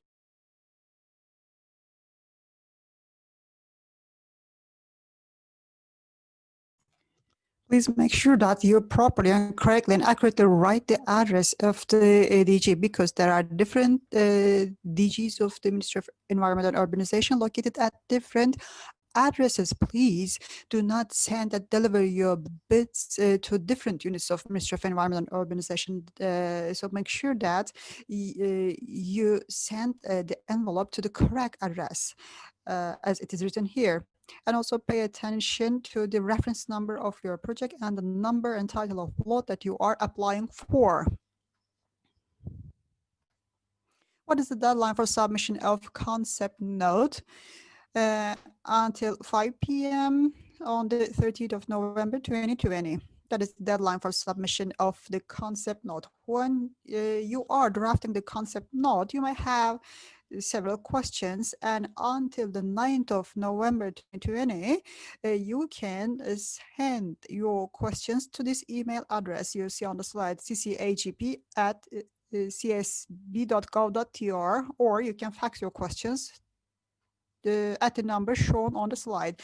If you send your questions until the 9th of November, then at the latest until the 19th of November 2020, all these questions will be answered in a way that they will be visible for all the parties, and they will be on the website. I don't want to go over the same things. This is about the list of documents to be submitted in the concept note submission phase, but let's just give a reminder. You see Annex A, Part A. So this is about, this list is about what forms are there and how should they be filled in. So Annex A, Part A is the grant application form, and if it is Section 2, it is the checklist of the grant application form. Then again, please remember that all these documents should remain separate and individual. Please do not affix or attach them by punching them together or by any other methods, because otherwise it may be difficult for the evaluating staff. All these documents should remain separate and individual in the envelope. So that was about the concept note phase. Once it is over and you have been successful in this phase, the successful bidders will be invited for full application. Let me talk about this full application now. When you look at this phase, the sending of the application is quite similar to the concept note phase, but there are some differences as regards the supportive documents. Very shortly, I would like to go through these differences. And as I said before, now you will fill in section B of Annex A.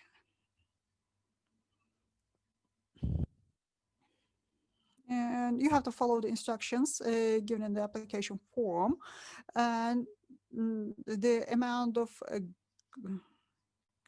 grant specified in the concept note phase cannot be changed by more than 20%.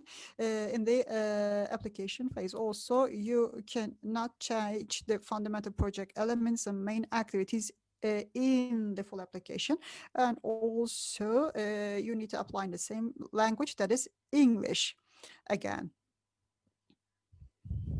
Okay, in the enclosure to or attachment of full application form, which documents are sought? Now you will need to attach a detailed budget document. Logic framework document has to be created and annexed. The logical framework table, what is it? You are going to hear more about this in the afternoon from Gaye, but anyway, let me briefly define what it is. Our project may be summarized in 1 page or maximum 2 pages.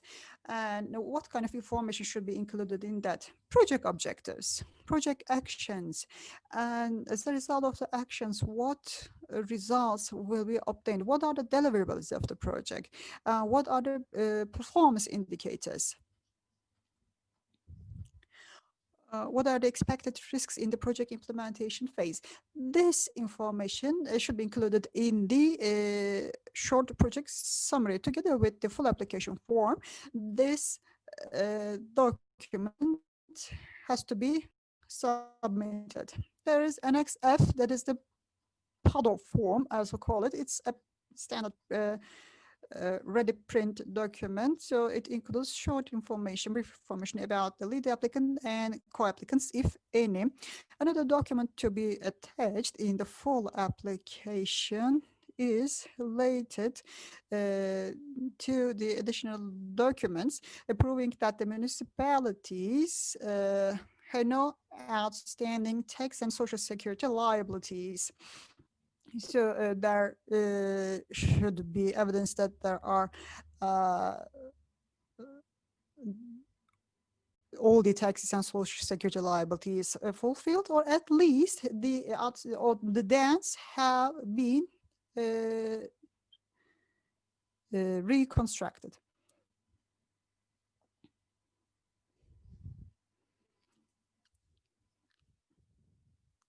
What is the deadline for submitting the full application? We have an indicative date, but it is not clear. So the bidders who become successful in the concept note will be informed about the deadline for submission of full application when they receive the invitation. And just like it was the case in the concept note phase, again, a checklist has to be filled in and has to be sent with the full application form. Again, this is similar to the concept note phase, 2 copies, one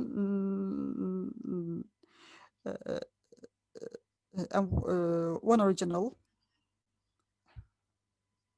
with red signature, how to be sent. Okay, the documents to be included, full application form. We talked about this, the budget, the logical framework, the field-in checklist, applicant's statement. If there are any co-applicants, their mandate. Again, these are annexed to the application form as a standard form. The statement of affiliated entities, if any.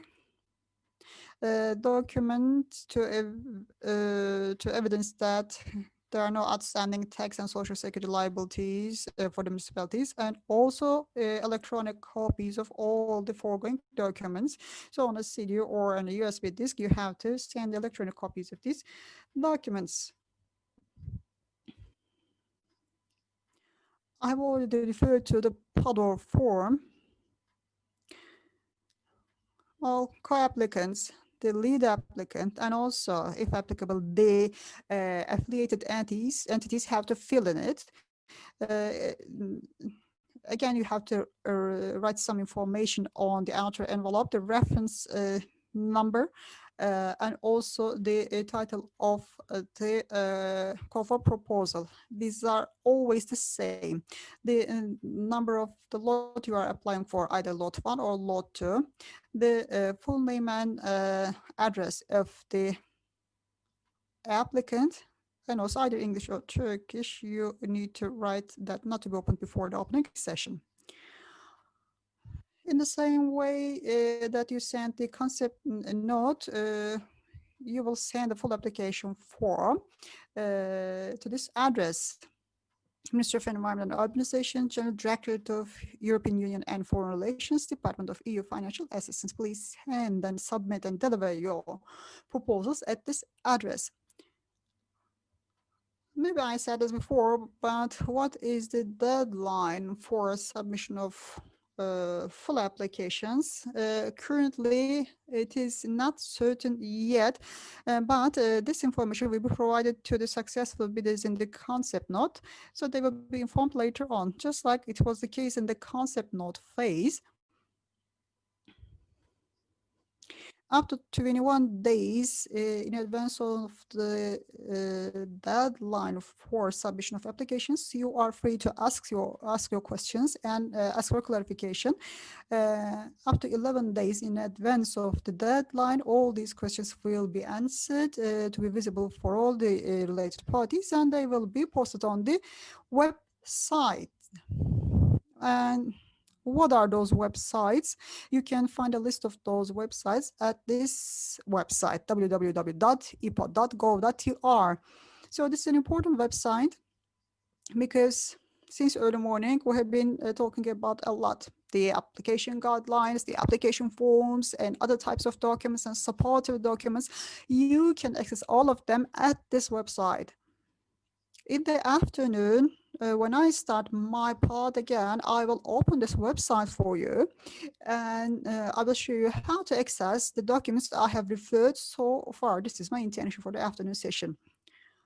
That's all for me to talk about in the morning session. I think it's time for the Q&A session now. Thank you for your attention.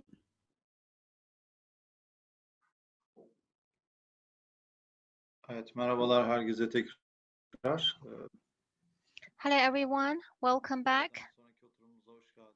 Welcome to the afternoon session. Sizlere bildiğiniz gibi In the morning sessions, programın önceliklerini anlattık. we talked about the priorities of the program, how you could apply, who were the eligible applicants, the eligibility of cost, what kind of actions you could propose, what kind of projects you could propose, and also eligibility was one of the topics that we covered in the morning, and we also told you how you could apply.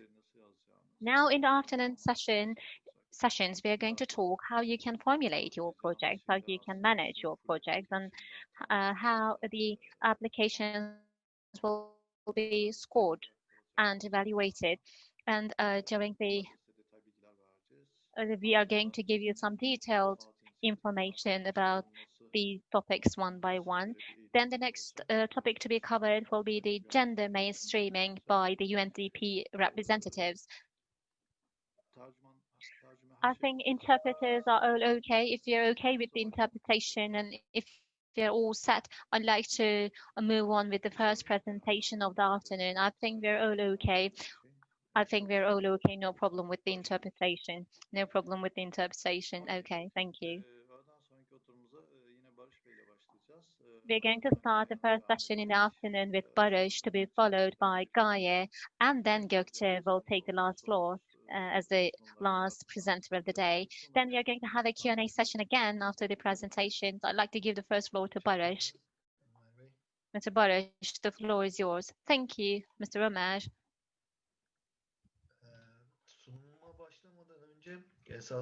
Before I start my presentation, as I said in the morning, as I told you in the morning, the guidelines for applicants, application forms and other supporting documents which could be used during the application can be found in a website. I promised to show you that website. So before I started the presentation, let me show you that website where you can find a number of instrumental documents for your purposes. I think you can see my screen because currently I'm sharing my screen. www.ipa.gov.tr. If you happen to type this address, you're going to land on the landing page actually. And the third section on the web page would be the tenders. So I click the tenders section, the tenders tab.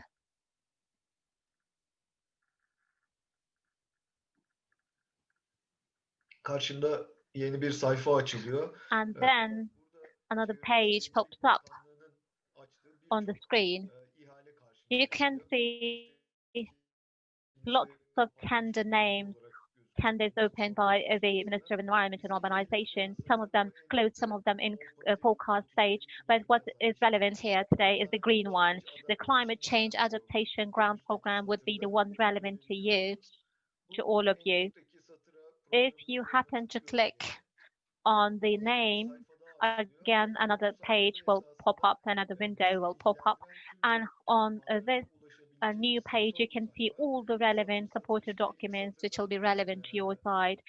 And on the first row, you can see the calendar for the information days, followed by the agenda of the information days for the CCAGP, followed by a very intensive zip file called Documents for Information. Well, here you can see some documents that you can make use of both during application and the implementation of your projects. I'll not be going into this zip file today because there are lots of documents that are intensive and expensive actually. You can check the website and look at them later. The interim reports, the formats of the final reports expected from your side during the implementation of the project, and many similar documents, important documents can be seen and found in that zip file. E3A guidelines is the most relevant one to us at the moment. If you happen to choose that one, then you can see, you can access the guidelines for the grant applicant. And then there is this documents to be filed, again a zip file. And when you choose that file, you are going to see the application form, logical framework, table, and the budget documents. You are going to find them in this zip file. And the last document of reference would be about visibility and publication rules, the Prague document, Prague 2020. It is like the constitution of project making, you know. So this constitution of the project making can be found on the last row here. It is called Prague 2020. Let me come back to my presentation, if I may. Mr. Barış, in the meanwhile, if I may, I think I missed something in the morning. And it occurred to me that I forgot to mention that we have a project website. If you happen to visit our website of the project, you can type the name of the project and Google it and find a website, and you can see the documents as well as the Turkish version of the guidelines, and you can also use our website to see the recordings of this meeting, of this information session. I think as of tomorrow we will be streaming the recorded sessions on the website of the project. Please visit later. Well, in the morning sessions, when I took the floor, I talked about the application process generally to apply to certain places with certain documents. I covered both for the concept note presentation, concept note submission, and the full application submission. But in the afternoon, this time, I'll talk about both the concept note and also full application form that you are expected to submit.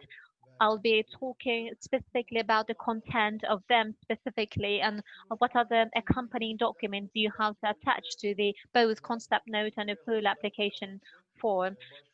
And let me remind you once again, there are some accompanying documents, supportive documents that you have to attach to the to your submission. During the concept note, there has to be concept note itself, then the checklist, declaration, lead applicant's application declaration, then the mandate for the co-applicants, and also the statements by the affiliated entities would be the next document to be included. And all of these documents will have to be both hard copy and soft copy. You have to send the soft copy versions as well. This was the first stage, the concept note stage. Once you are provisionally selected, then you go for the full application stage. And again, the full application form have to be supported by some other document, including a detailed budget document, a logical framework table, both for the lead applicants and the co-applicants. There'll have to be Annex F, which is the PADOR form, which is about some brief information about the applicant. Then another document for the municipalities, which says that the municipalities are free of debts, or they have already restructured their debts. And the next document is a checklist, followed by the co-applicant's mandate, declaration by the lead applicant, and a statement by the affiliated entities. All of these documents, again, will have to be put both in hard copy and soft copy. So a CD-ROM or flash memory stick will be expected from your side for all of these documents collectively. Let me go on with the contents of both concept note and also the full application. But let me remind you of some ground rules that you have to pay attention when formulating your concept note. As you will see in the application form and also in the guidelines for applicants, there are certain rules that you have to abide by. Please abide by rules and instructions as you formulate your concept note, first of all. Well, I call them rules or instructions, but please do not get the impression that there are lots of rules. It'll overwhelm you. No, these are not actually rules or instructions. These are recommendations which are geared towards guiding you, because this is a guideline for applicants. Its purpose is basically is to guide you. That is why please seek advice from this guideline, seek guidance from this guideline. Otherwise, your application might face the risk of being rejected administratively, for starters. The first rule is please do not handwrite your application. Please type your application in a computer. And there are also some page limitations that you have to pay attention when formulating the concept note. In the concept note phase, there is this description of the action, which can be 2 pages top the most. And 1.3 is the relevance of the action section. And this section can be 3 pages maximum. And if you send more than the identified limit, then the extra pages will not be taken into consideration, and this way evaluators will not be able to understand the logic of your project, of your application. And then the limitation also goes for the letter forms as well as the spacing. First of all, A4 page, 1 line, 1 row between the line and also 2 centimeters on the sides of the pages. Well, you can see these rules on the guidelines for the applicants as well. And Arial 10 should be the letter font, I'm sorry, for the concept note.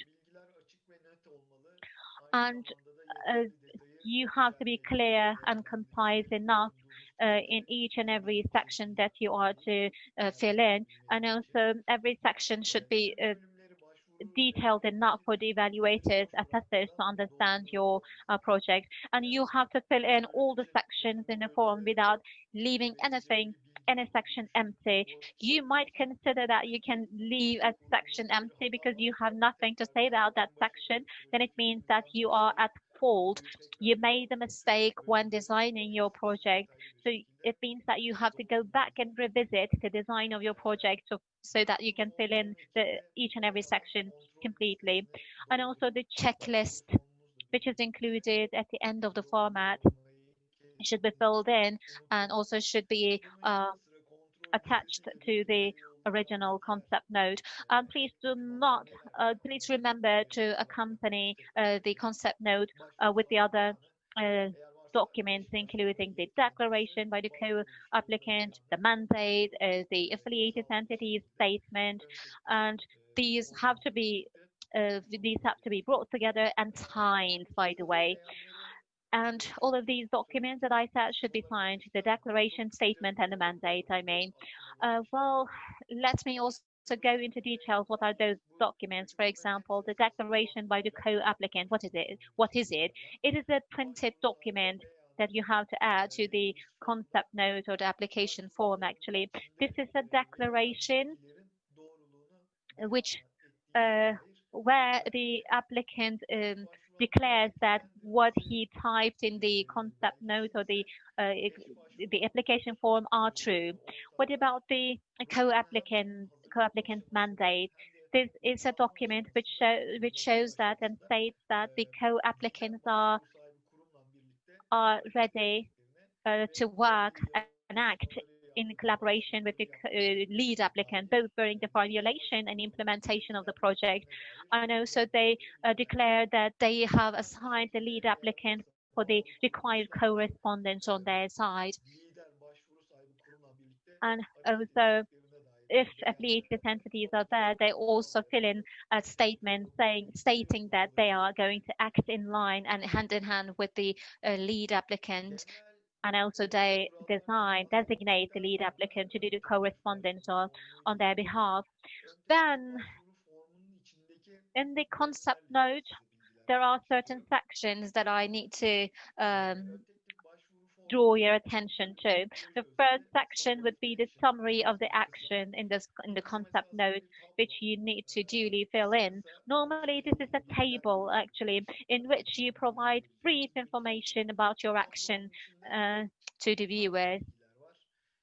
What kind of information is there? The name of the project, of course, goes into the summary of the project. You have to name your project already in this stage of your application. Both during the application and during the implementation, you have to use the designated name for the project, for the action. So please name your project duly, give a project, give a name to your project which can be representative of the content of the project. And then the title of the lots will be also typed in the summary of the action, the place of action, the duration of the action, because minimum 12, maximum 18 months could be the duration of the project.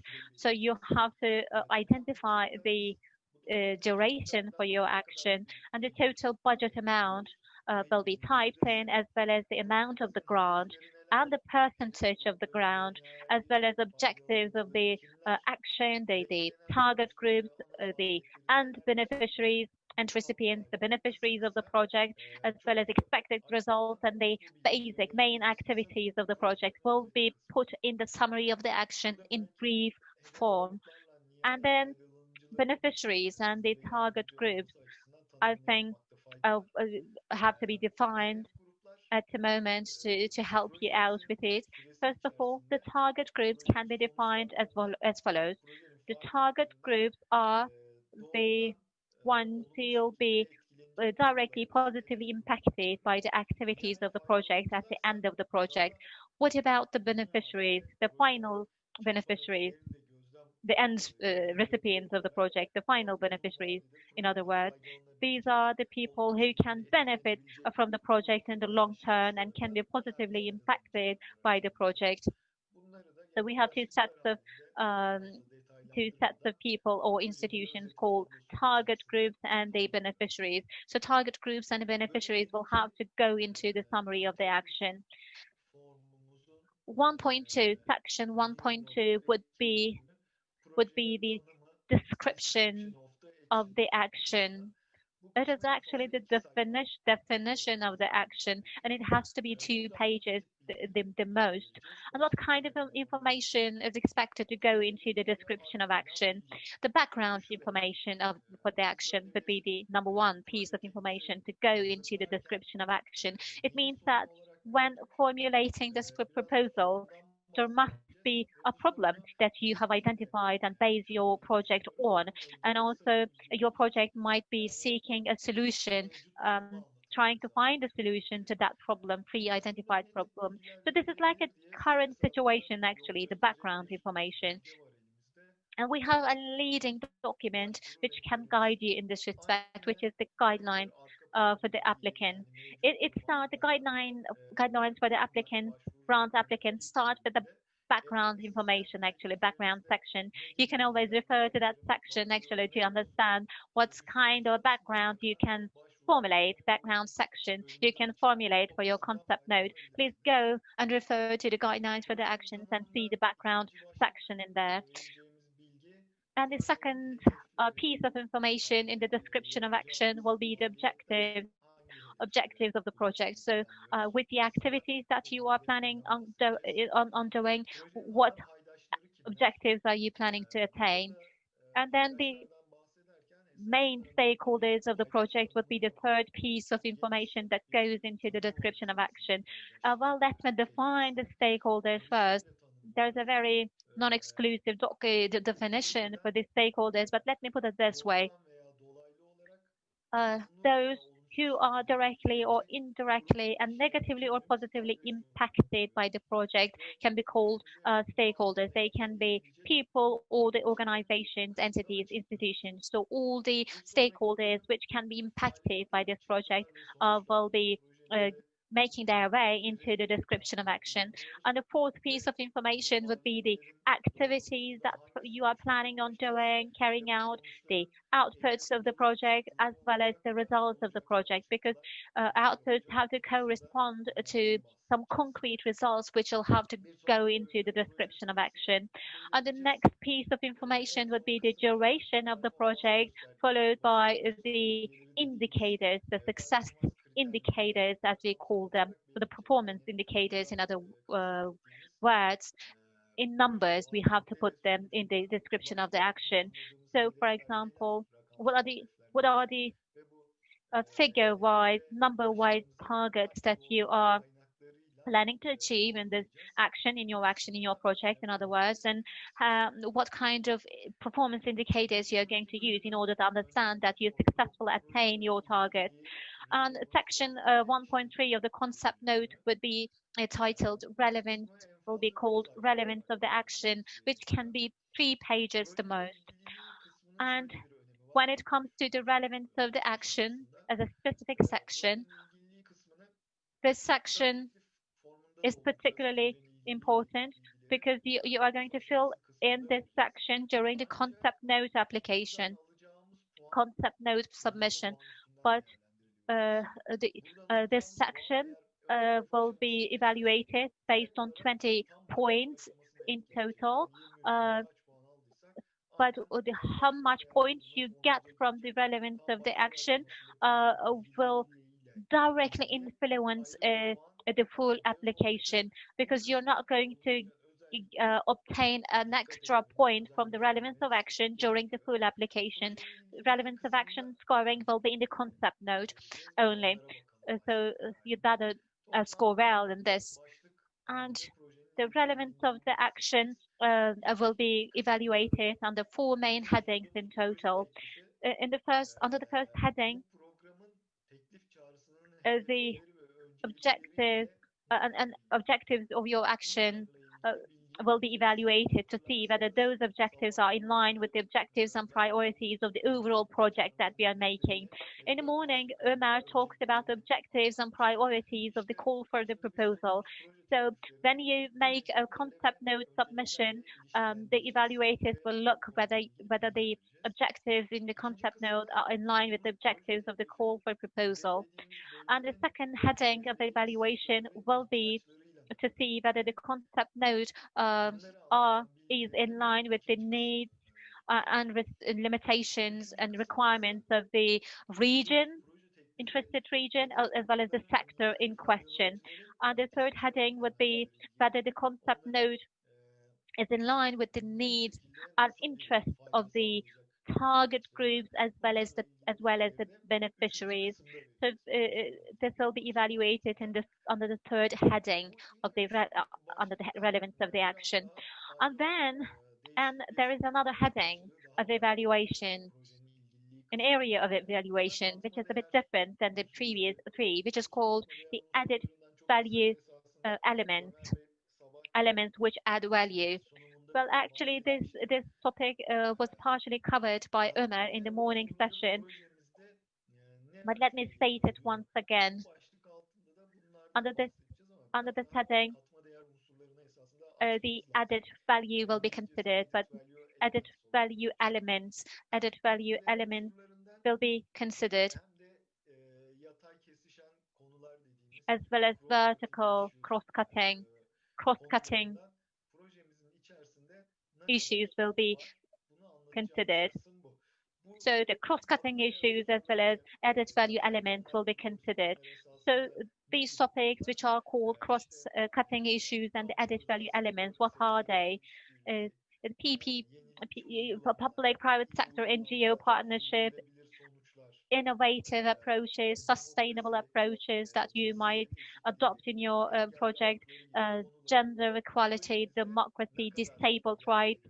These are the cross-cutting issues and added value elements which will be considered when your application is evaluated. So how much added value elements and cross-cutting issues are covered by your project, by your proposed project will be considered. I have a recommendation, if I may, because at times I myself might be an evaluator for your proposed projects. So I feel the freedom to make a recommendation, if I may. Let me put it this way: relevance of the action. When it comes to relevance of the action, we look at well-designed projects, and well-designed projects generally obtain the same points actually from this evaluation section. But what differs projects from each other is the last one, which is the cross-cutting or the added value element. It may not get you a lot of points, but really this is an element. This added value or cross-cutting issues is a place of area of evaluation which can get you really ahead of the other competitors, ahead of the other proposed projects.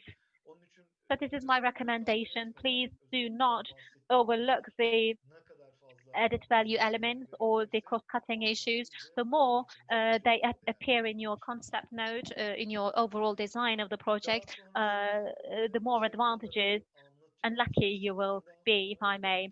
And then,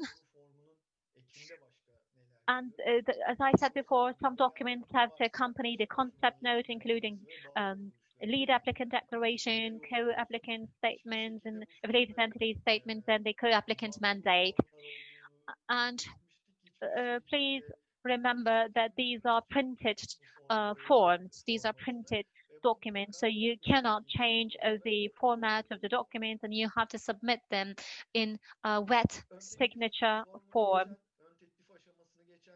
And those who are provisionally selected are invited to the full application process during the full application, certain information will have to be put in the full application form.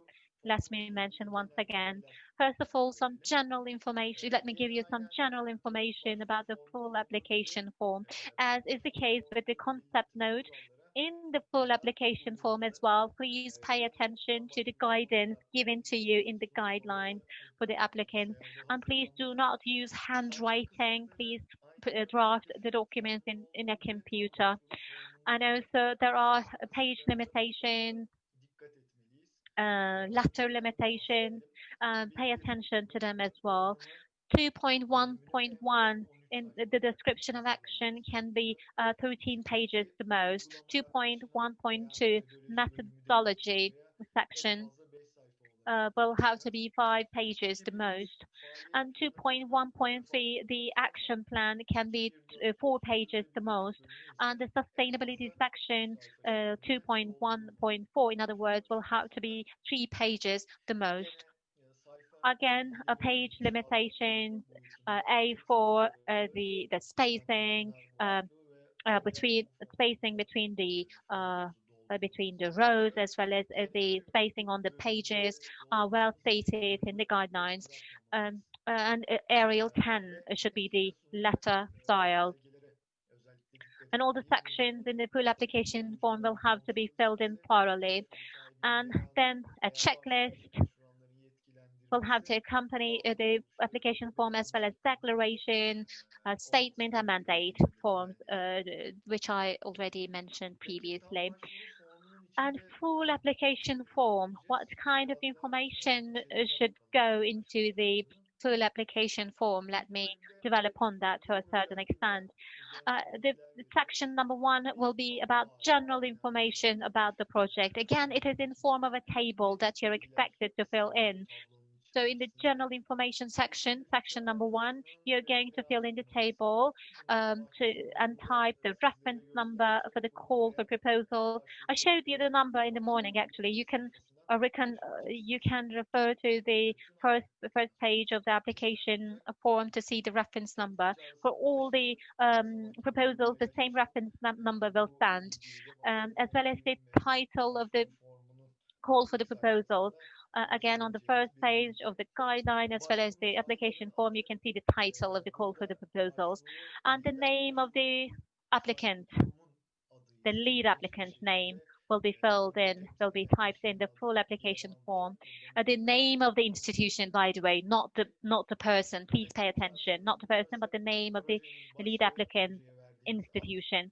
The number of the call for the proposal, the title of the project, the name of the project, in other words, the place of operation, the place of action for this project, and the lot number and the lot title will have to go into the first section in the full application form. 2.1.1 would be the OA part of the OA section. So in this section, you're going to type in the target groups, beneficiaries, the co-applicants, actually all the stakeholders of the project will be mentioned, how their capacity will be improved, what kind of activities will be conducted for the purpose of this project to attain the objectives of the project, etc. These are all called the description of the action, actually, corresponding to section number 2.1.1. And if there has been a change to the design or elements of the project since the concept note submission, then you have to justify these changes and make them visible, appear in the DOA section of the full application form, if any. 2.1.2 would be the methodology. You are going to type in what kind of tools, instruments, and methods you're going to use in order to achieve the above mentioned statements, actually, and what kind of a management structure you're going to use, what kind of a personnel staff structure you're going to use, both for monitoring and evaluation and for implementation, who will be responsible for what, both as persons and institutions. how will internal and external assessment and audits will be conducted, etc. Such information will go into 2.1.2, the methodology. İkinci bölümde tam başvuru formumuzun ikinci bölümünde 2.1.3 bölümü detaylı bir This is the second part about the project. 213 is about detailed action plan. It also has its own format. You have to act according to the format and which action will be implemented in which month of the project duration and which entity is going to be in charge of the implementation. So shortly, this information will be included in this table.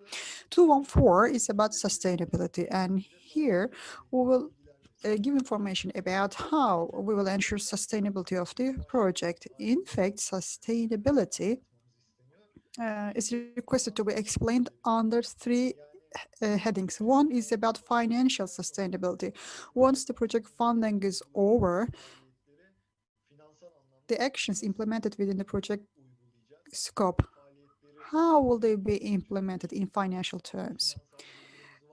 Do we have any financial income in order to sustain those actions? And do we have a sponsor? This kind of information will be provided. The second one is institutional sustainability. By the end of the project duration,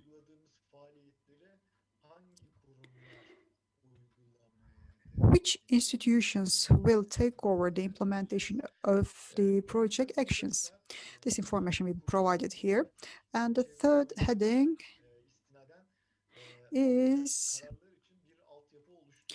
about an infrastructure to be created for the decisions to be made in financial, institutional, policy, and environmental terms. 215 is about logical framework. This is a summary, as long as 1 or 2 pages. Soon Kaye will be speaking about a logical framework in a more detailed way. And in fact, it is a table that includes all the main elements about the project. And what are those main elements? The project objectives, actions, the results to be attained, the performance indicators, possible risks to be encountered in implementation phase. This kind of information will be included in this logical framework under 215. 22. Section 22. Again, this is about the project, and that requires submission of a detailed budget.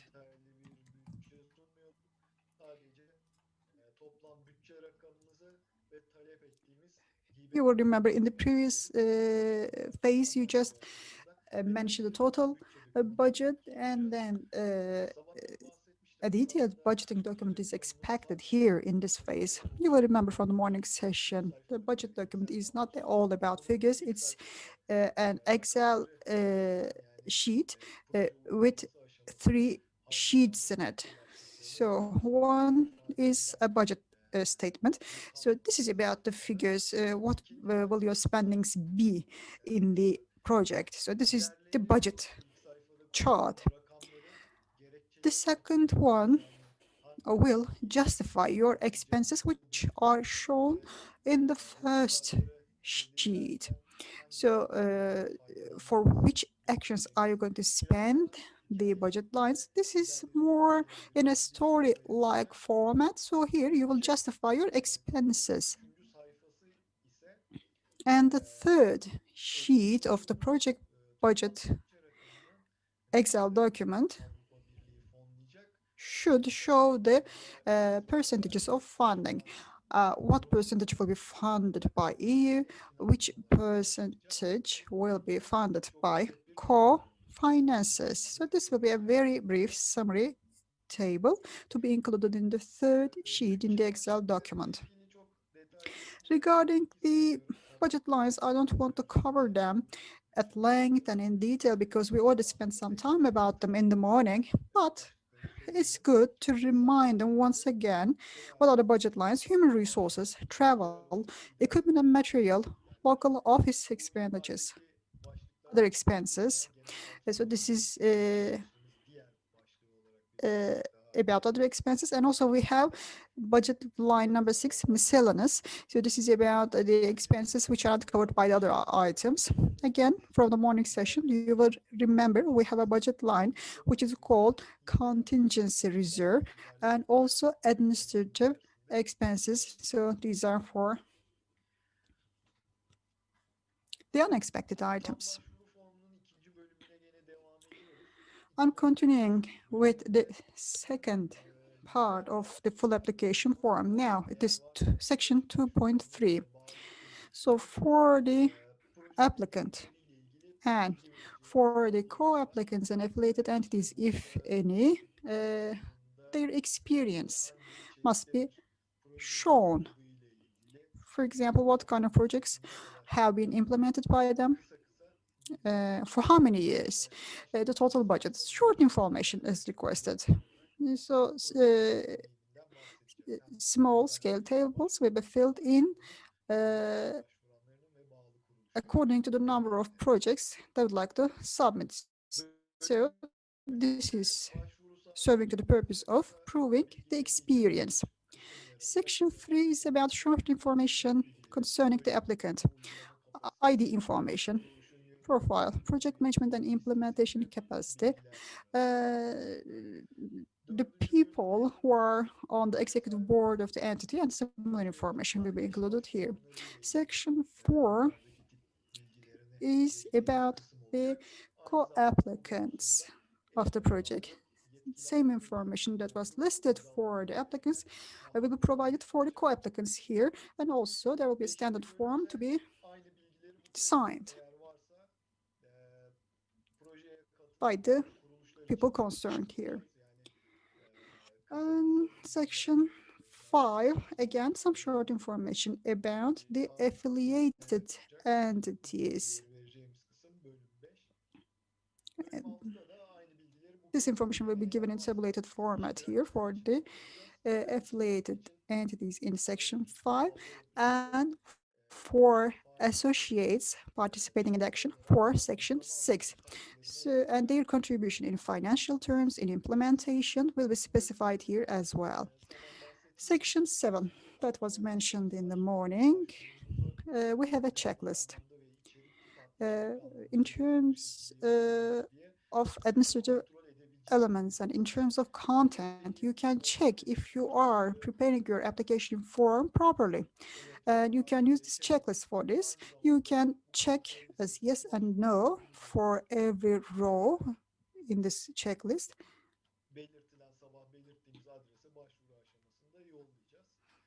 And that will be also submitted in the application phase.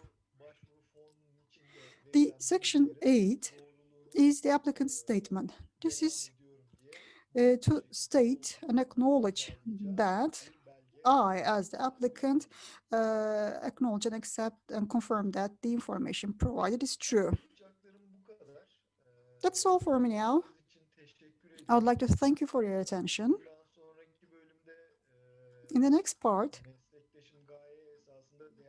my colleague Gaye will start with the evaluation, and then will give you some valuable information about the mechanics of project design. Thank you, Barış. So from where you left, I will proceed with the evaluation part. Let me share the document on the screen.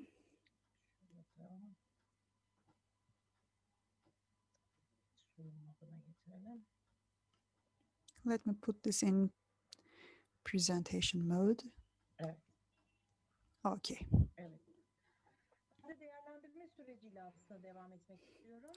As I said, I'll proceed with the evaluation process. In fact, evaluation process consists of 3 stages, 3 main steps. First is the evaluation of concept note, and then evaluation of full application forms. And in the last step, there is the eligibility check. And currently, we are in the time period granted for submission of concept notes. As of the 30th of November, all concept notes will have been received, and the evaluation will start for the concept notes. It will have two stages. One is administrative control, and the second one is checking the contents of the concept note. I will cover the details. After all these three main steps, then the contracting entity, the Ministry of Environment, the Department of UN Financial Affairs is going to inform you in writing about the result of evaluation, and then a contract will actually be signed. This is the whole flow of events for the applications. Let me start inform you about the evaluation of concept notes. First of all, of course, in order for the proposals to be taken into consideration, they have to be submitted according to the deadline.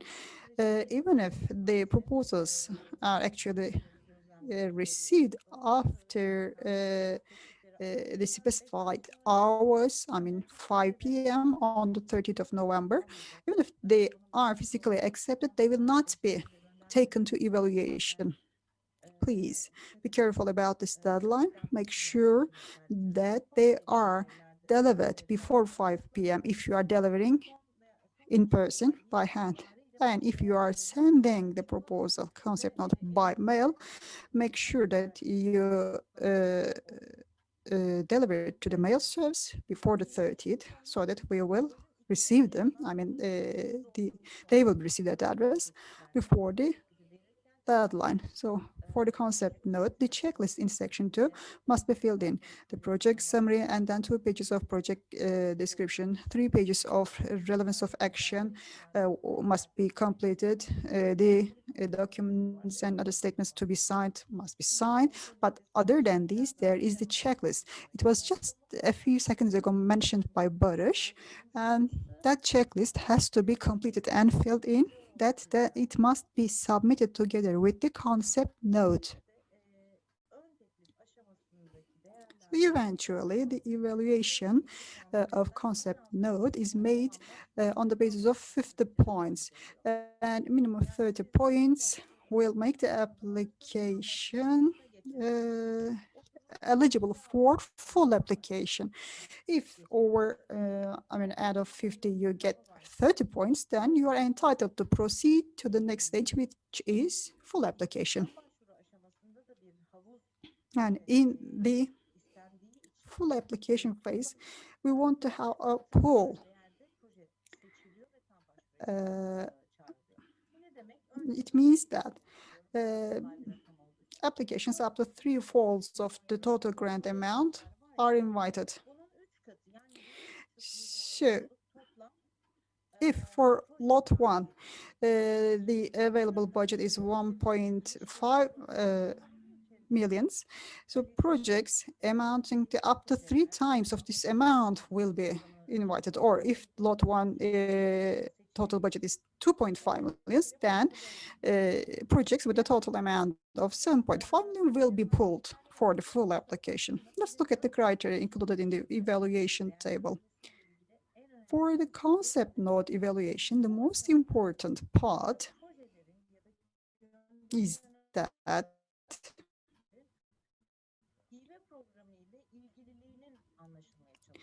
the concept notes should have a clear relevance with the grant program.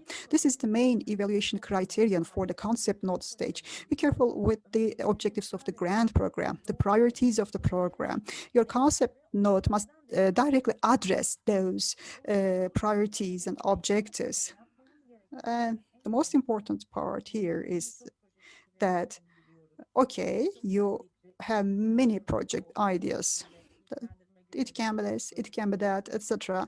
Normally, we receive many questions of this kind during the information days, but the most important thing for you to do now is that have a look at the priorities of the grant program, have a look at the coverage, and please pay some efforts in order to show the relevance of your concept note with the grant program. Make sure that you do it so that you can proceed to the full application phase. You can have a beautiful project idea. It can be one of the most important topics around the world.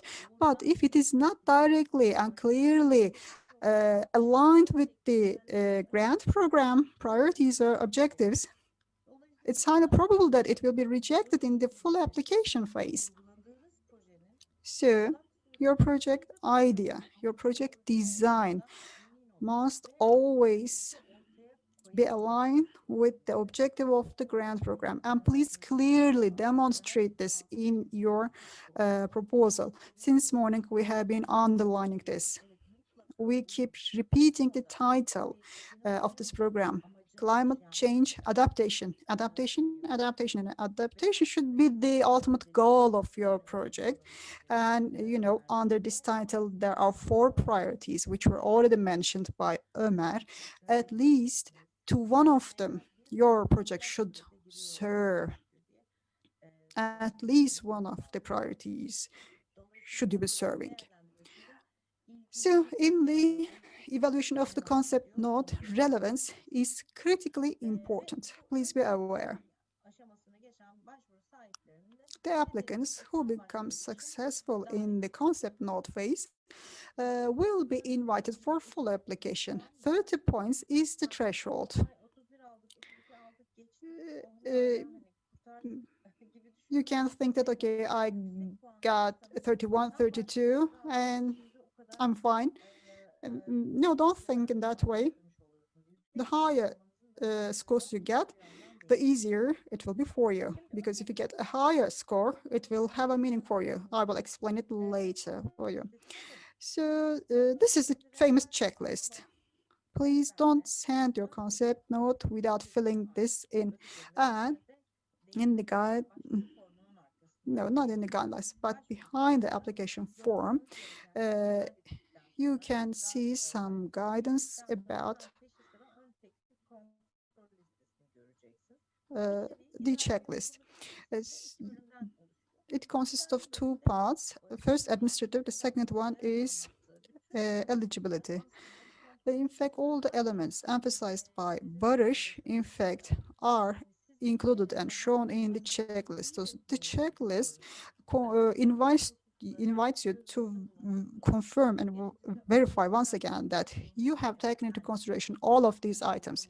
For example, is the statement filled in, and does it bear a wet signature? Did you follow the requested format?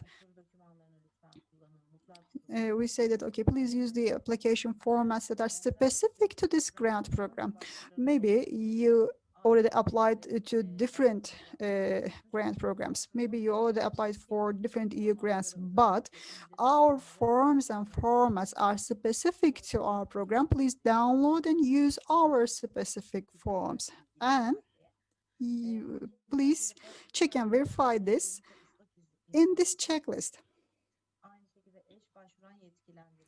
Another item from the checklist is the co-applicant mandate.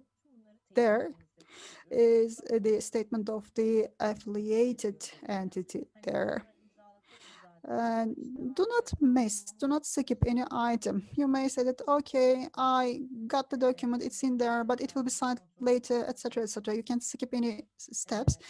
That's why they're all covered here in detail. Another item is the proposal written in English and typed in computer, because handwriting is forbidden and the language to be used is English. You can verify it with this item. 1 original and 2 copies have to be sent. Electronic version, soft copy of the concept note must be sent in Word format. So the soft copy is a requirement, either in a USB flash disk or CD-ROM. You should put the soft copy in the envelope. What about the second part, eligibility? First, the project will be implemented in Turkey, and here you verify it, confirm it. Project duration ranges between 12 months and 18 months. These are the minimum and maximum limits. You cannot propose a project for 10 months or 3 years. So this range is fixed and final. Please also pay attention to the following. Sometimes in some part of the proposal you write 12 months, and in some other paragraph you write a different figure. If you refer to the project duration at many places, please make sure that they are consistent. Also, be careful with the amount of requested contribution. For lot 1, the range is from 50 to 150,000 euro. For lot 2, it's from 150 to 450,000 euro. You cannot go lower, you cannot go higher than those figures. This is not budget, this is the grant amount. Item 11 is about the percentage of the grant contribution. The range is 50 to 90%. This is the percentage that you are entitled to demand. So you cannot go over 90%. You cannot go lower than 50%. These percentages matter. Sometimes there are rounding errors.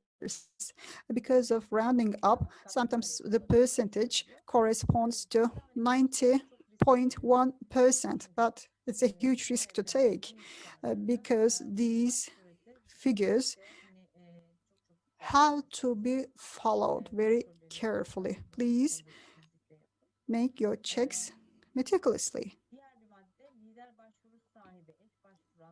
Next item is about the eligibility of lead applicant and co-applicants and affiliated entities, if any.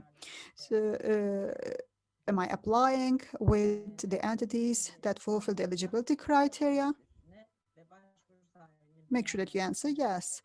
And next item is about a statement of the applicant and the checklist. They need to be filled in and sent together with the concept note assigned. The evaluator or the evaluation committee is going to use the same checklist. Is going to make the same checks that you're expected to make. They will put checks for each and every item. So about the first part, the administrative check, it will be done based on this checklist. So it's a totally transparent process. After the administrative check, then the concept notes will be checked and evaluated in terms of contents. And here we have two main evaluation points. One is the relevance of action, and the other one is about the design of the action. Let me start with the relevance part. In the evaluation chart, in the first part, we have the relevance of action. Is it included and covered in the guidelines? Yes, it is. So in the guidelines, you will find a section about evaluation process. It's after the application process. It totally covers the same details that are being disclosed here today. And that evaluation chart is derived from that guideline. There are 4 questions for relevance. And relevance, in fact, means 20 points. The first 3 points, in fact, try to understand relevance of the project from different perspectives. First of all, what kind of relevance is expected? Relevance to the objectives and priorities of the grant program, and relevance to the themes, sectors, and fields that are mentioned in the guidelines. This is the first relevance. How much is your project or action aligned and overlapping with the grant program? In fact, Barış already talked about this. in the concept note, there is a specific and obvious part, section 1.2. That is section 1.2, in fact, is a reference to the guideline. So in the concept note, you will have already responded to a section that is directly related with this kind of relevance. Please read this to make sure that you really answer to this question. You have to be explicitly showing that, yes, I have ensured this kind of relevance. It will give you 5 points. 1.2, the second question, is about relevance of the proposal with the specific needs and constraints of the target country, region, or the sectors. So here we're talking about regional needs. In 1.3, the third question,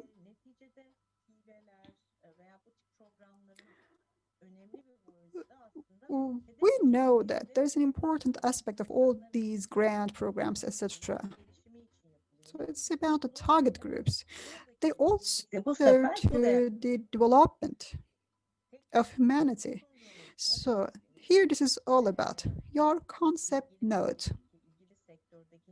Grupların, nihai faydalanıcıların ihtiyaçlarıyla ne derece It should ilgili be alakalı mı?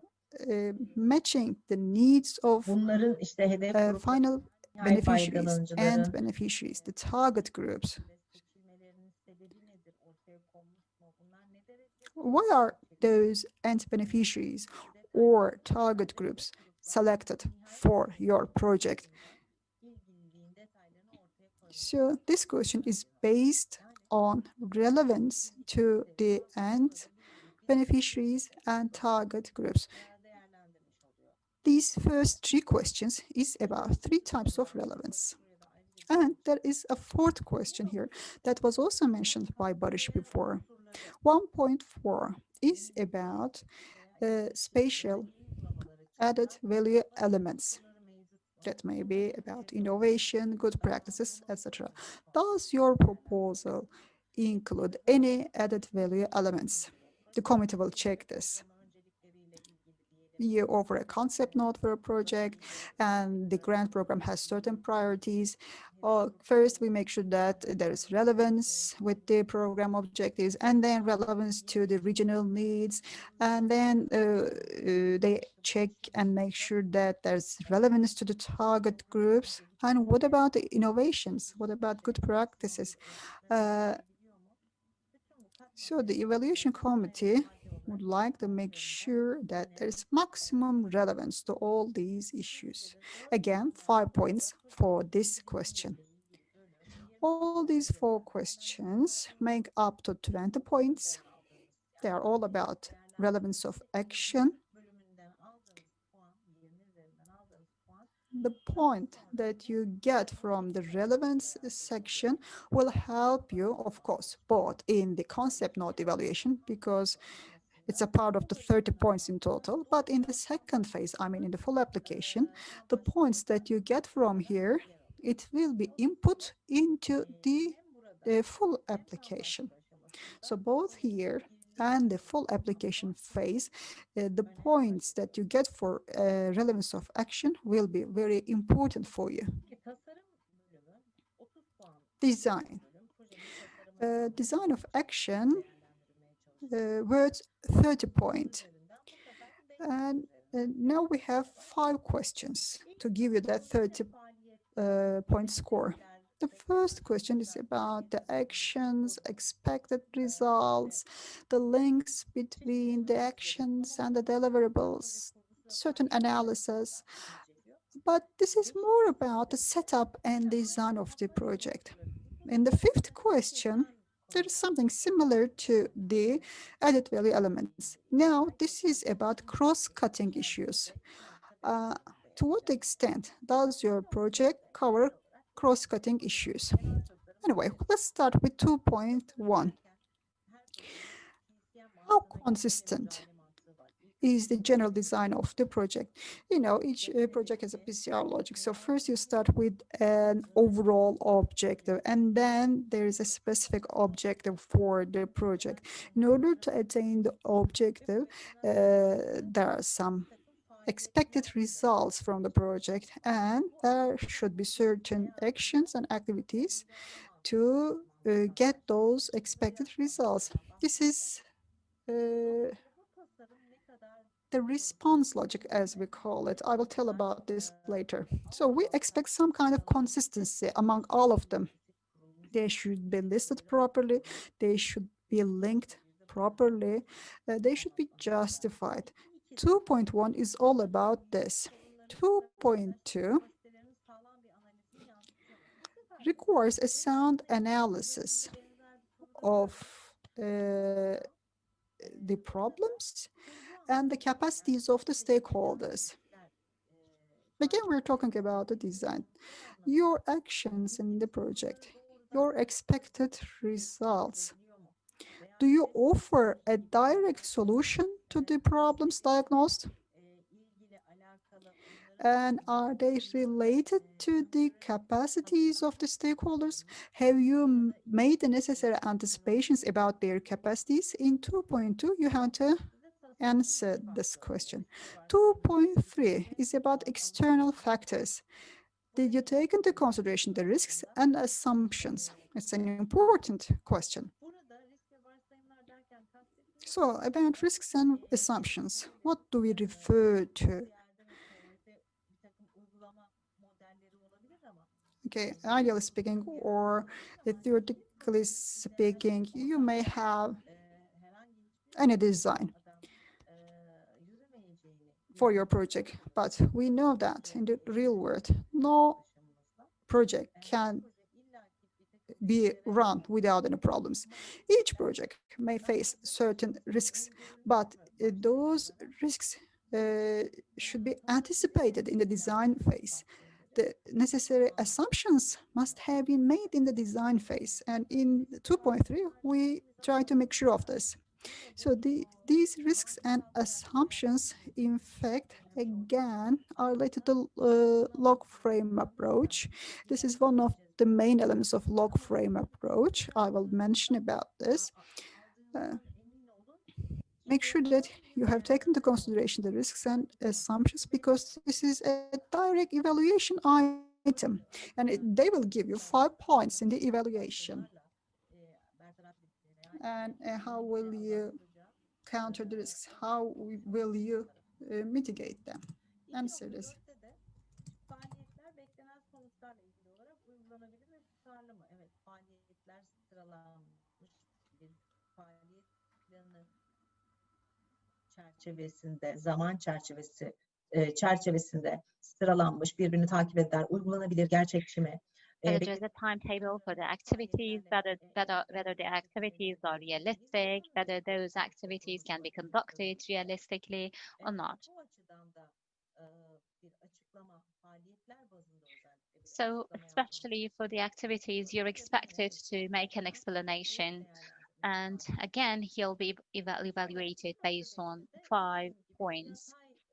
2.5 will be about cross-cutting issues. As I said before, so how cross-cutting issues are covered by your proposal in the design of your project will be considered by the evaluation committee.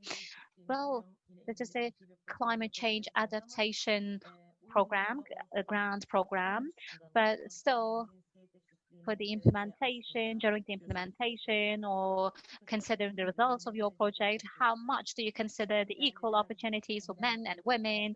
How do you cover the gender equality? How do you cover the disabled rights in this project, etc.?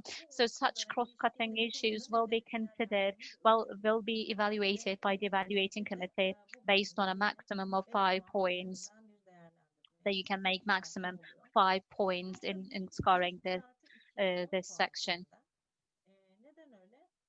2.1 will be having a maximum of 10 points. 5 times 2. Why is that? Because this 2.1 is so much important, and evaluating committee will be scoring this 2.1 from the top limit of 10 points.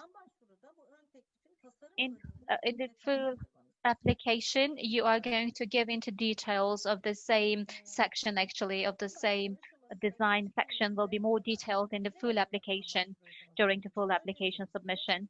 So, as I said before, if you obtain at least 30 points out of 50, you will be provisionally selected and invited to submit a full application, and the full application submission will have its deadline. So before the deadline, you will be expected to submit the full application form accompanied by the required documents, which were very well mentioned previously. You can use postal services, especially because of COVID-19. You might go for the postal services, but you have to send it on the deadline. You have to give it to the postal office, actually, on the deadline the latest. But if you are planning on using the postal services, the mail services, physical mail services, it might be better for you to go and submit the documents to the office at least 2 or 3 days before the deadline, not wait for the actual deadline, actually. Again, a checklist will have to be filled in by you in section 7 of the application form. You're going to see the checklist. I'm going to walk you through the checklist once again in a moment. But this time, there will be 6 main headings to be considered. The whole project, the full project proposal will be evaluated based on 6 areas. There will be selection criteria and award criteria to be considered. In selection criteria, operational capacity will be considered, will be evaluated. Maybe one of the most important elements of the full application process is that the lead applicant and the co-applicants and the affiliated entities, if any, their financial and operational capacity will be considered with the selection criteria. And this evaluation will be based on 20 points the most, and you have to make at least 12 points out of 20. If you make less than 12 points, then your application will be rejected, will be kicked out, knocked out, actually. If you obtain 1 or in this section or in other sections, again, you'll be knocked out. If you make only 1 point in any of the sections, in any of the areas of evaluation, again, you'll be knocked out based on the evaluation criteria. Let me walk you through the checklist for the full application. Again, there are 2 basic areas in the checklist. The first one is the administrative section. Again, there's a checklist in the 7th section, which I meant before, but the questions are similar, actually. Let me walk you through the checklist, an administrative section of the checklist. First of all, it is checked whether the correct application format was used or not, and secondly, whether the declaration by the lead applicant has been filled in or not, whether VAT signed or not, and then a declaration of honor document will have to be filled in by the lead applicant, co-applicant, and affiliated entities. And no handwriting. The application will have to be in computer format and in English language, and also 1 original and 2 copies will have to be included in physical form and also soft copy.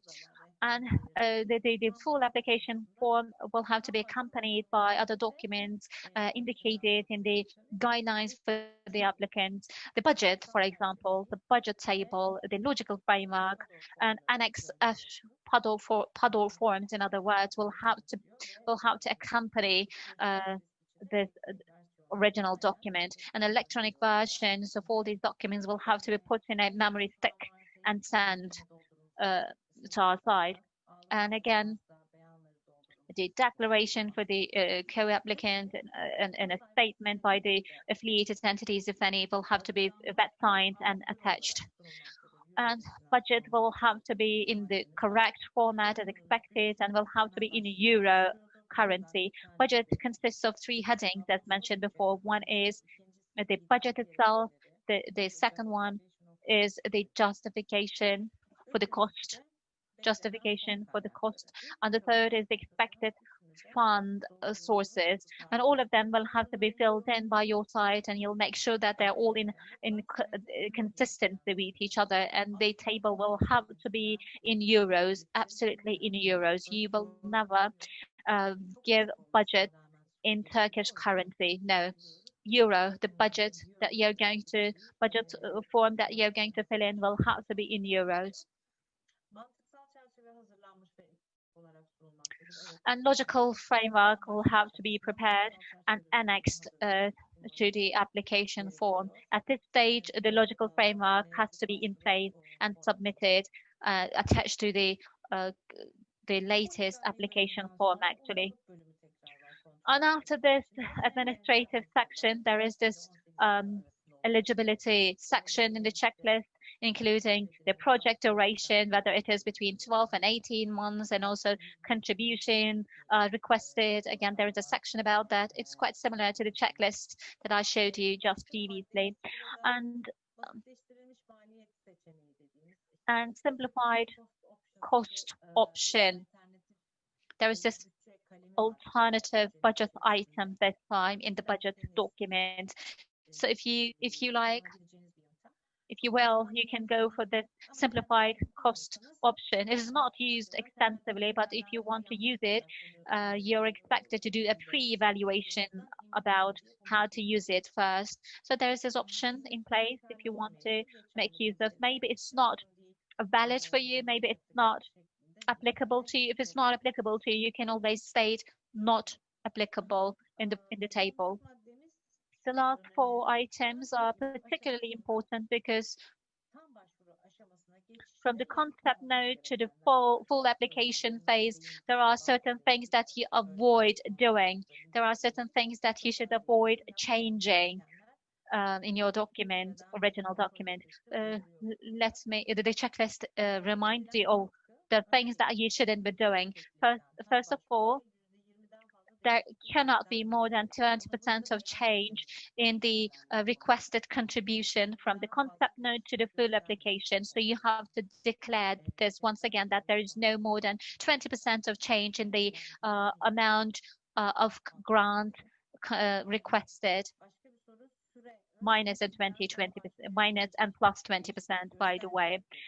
And also the duration of the project cannot change from the concept node submission to the full application submission. If it is 15 months in the concept node, then it is 15 months in the full application form as well. If you have co-applicants in the concept node, again, you cannot change them during the full application submission. So the partners cannot be changed during transitioning to the full application process. If you have no co-applicants, so please do not concern yourself with this item. And lastly, if you are representing a municipality, if you're applying for a municipality, then during the full application process, you have to submit a document showing that you have met your taxation and social security related obligation, or you have restructured your debts, if any. You have to submit a document showing all of this. And after this administrative control, then we go for the content evaluation of the full application. The content evaluation consists of 6 main headings. The first one is financial and operational capacity evaluation, followed by relevance evaluation, then the design of the project, then the methodology of the project, followed by the sustainability of the project, and lastly, project budget and the cost effectiveness. So these 6 areas of evaluation will be taken into account during the full application evaluations. There is this section where you have to make at least 12 points out of 20. it is the financial and operational capacity section. Actually, you have to make at least, you have to strike at least 12 points out of 20, and you have to make more than 1 points in any of the sections, any of the subsections. Otherwise, you'll be knocked out. You'll be facing knockout criteria. If you are applying alone as a standalone applicant, then you have to be able to show that you have a good financial and operational capacity. You have to be able to show that you have the capacity, experience, and the budget required to do this job. And otherwise, you might consider joining forces with some partners, with some co-applicants, if required. Under the first 3 questions, 1.1, 1.2, and 1.3, it says the applicants and the co-applicants, all of them, their experience will be questioned by the evaluation committee. Actually, I think it was 2.3, section 2.3 in the full application form, that you normally are supposed to give such details showing your experience in the project management. This is absolutely an important area of evaluation for us. This is why please do not be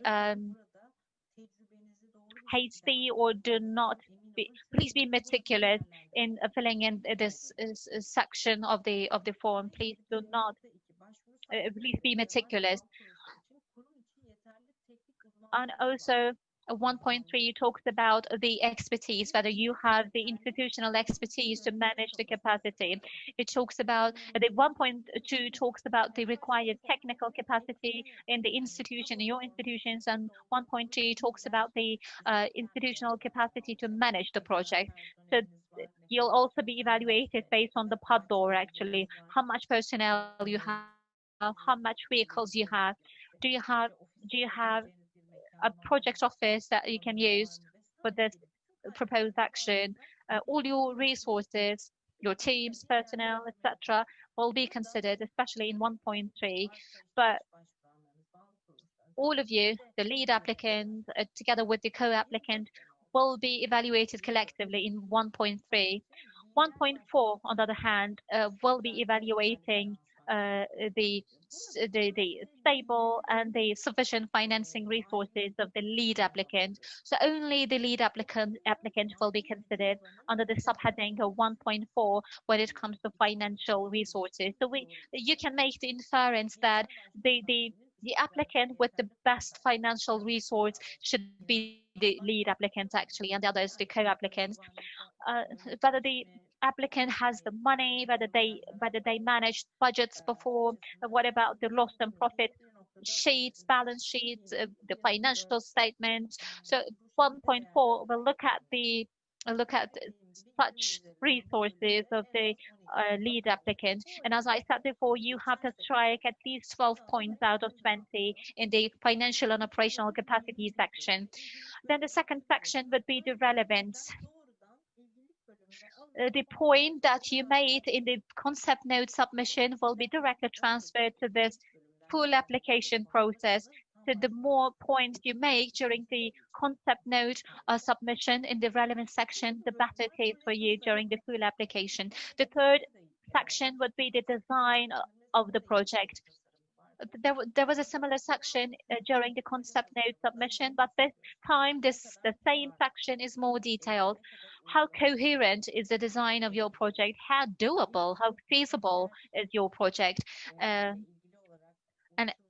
also whether the design includes the expected results for the objectives to be attained, and also whether the project can attain the results and objectives with the proposed activities in the design.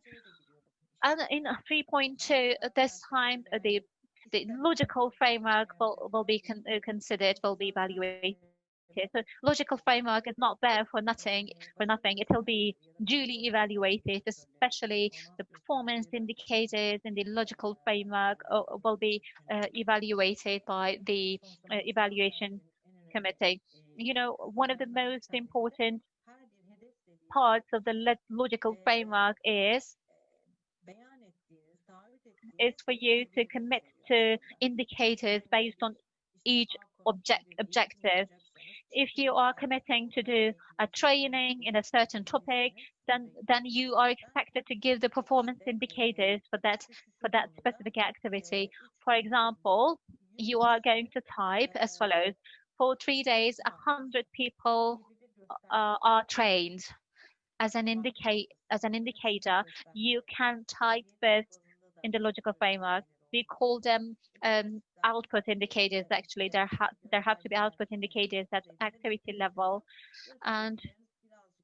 but for the objectives, indicators should be more about statistical data, statistical figures, and this way, in 2.3, the indicators included in the logical framework will be duly evaluated. Please be mindful of this. And then, in the proposal itself,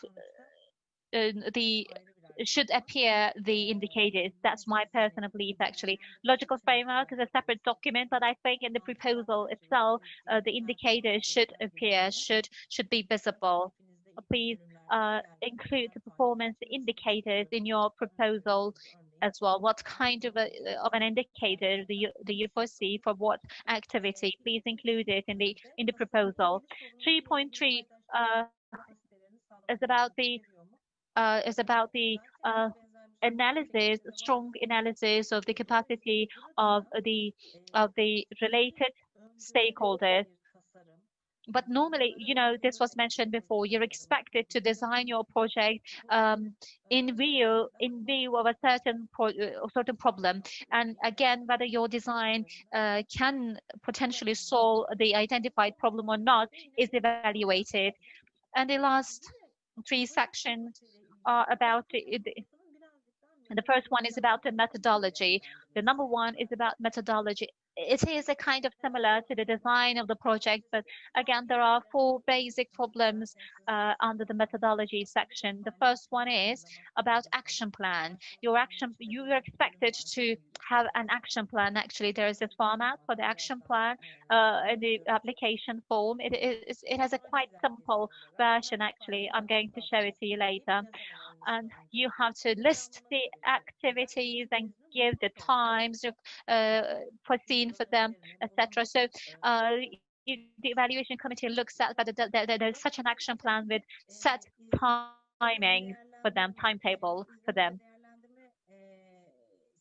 Then the next subsection talks about the evaluation, M&A, monitoring and evaluation methodology of the project, because there is this proposed project, but how the project team will monitor and evaluate whether the activities are conducted, whether the conducted activities are being efficient, to the point or not. So this is 4.2. This was 4.2. So how the design is there for the M&A is the next area of evaluation for the evaluation committee. And 4.3 looks at the participation level of the co-applicants and the affiliated entities, if any. How satisfactory is the level of their satisfaction in the project? How much will they contribute to the project? How much will they participate in this project? Will be the questions asked under 4.3 by the evaluation committee. And then there is sustainability section included in the evaluations. As you can understand from the name, after the project ends, there has to be sustainability. The objectives of the project, the results of the project have to be sustainable, have to go on, actually, because the grant will be there for a certain time. But grant is not there for you to use it for a certain amount of time and leave it. No, the grant is there for you to provide an impetus to the work that you want to really achieve in the long term in that area of work. And the grant is there to trigger a development or a series of developments in a certain area of work. That is why sustainability after the end of the grant is so much important.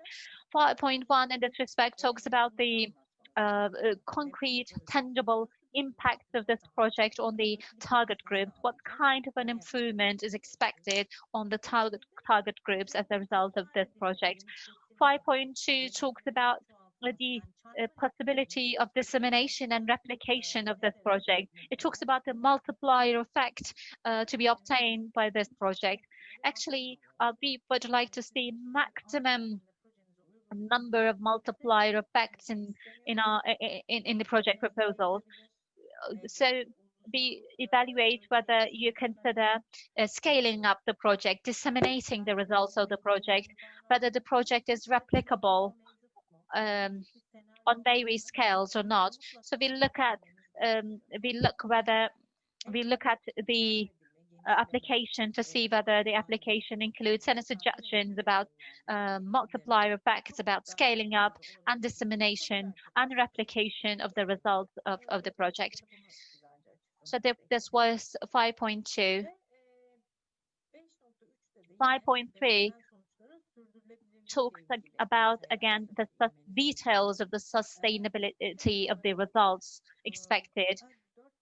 Basically, there are 4 sustainability dimension to be considered. The first dimension of sustainability is financial sustainability. So if the activities will go on, how the financial sustainability will be achieved. So how the sustained activities will be funded, who will fund them, who will take ownership of the results and go on with the results. Will there be a political, will there be an impact at political level or not? You will have to consider that one as well. But by the way, not each and every project might have an impact on political level. So if feasible, you'll fill this in. And also the environmental impacts will be considered, as well as the institutional impacts.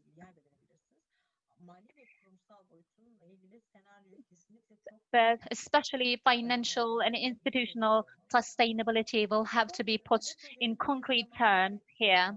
And the last one talks about the project budget and the cost effectiveness. There are 2 subsections in this respect. The first one is whether the activity budgets are coherently reflected in the budget table. Actually, the budget is there to do certain activities and attain objectives, actually. But budget is a tool to do that. Budget is important. There are people who design the budget before designing the project. This is not true. Budget is just the tool. Budget is the means, not the ends. That is why in 6.1, the evaluation committee evaluates whether each and every activity is reflected in the budget document coherently. So there has to be a correct balance between the budget and the activity itself. In this respect, the cost justification have to be filled in. This cost justification is a document which sets this bridge, constructs this bridge between the budget itself and the activity. That is why the cost justification document is so much important. Please be meticulous in filling in that cost justification page. Please pay attention where you spend the money, for what you spend the money, whether you spend the money coherently or not. 6.2 talks about the balance between the results and the costs. Actually, it is indeed a cost effectiveness analysis. The evaluation committee evaluates whether with certain amount of money do you benefit a small amount of people or high amount, a small number of people or high number of people. So the cost effectiveness of the project, of the activities are considered by the evaluation committee. So the balance between the results that you are planning on obtaining and the money that you're planning on spending is evaluated duly by the evaluation committee, and this will be scored based on a maximum of 15 points. And this was the full application evaluation process in total, both for the concept note and full application. I have a recommendation, if I may. Please, after you complete the documentation, the formulation, after you formulate your proposal, please refer to the evaluation tables in the grant for the applicants.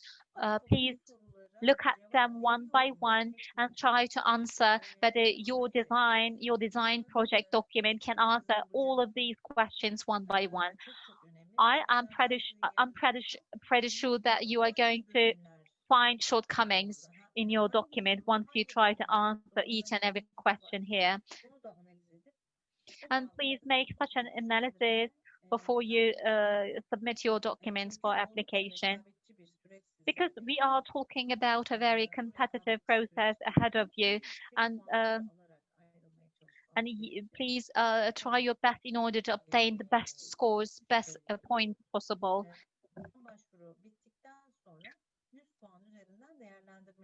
And then a total of 100 points will be the basis of the score, and the proposals with the highest points from the total cap of 100 points will be listed, and then the current fund will be distributed starting from the first person, the first applicant, to the other one. You know, the budget for lot 1 and lot 2. So the higher scores you make, the higher chances you're going to stand in being distributed to the fund.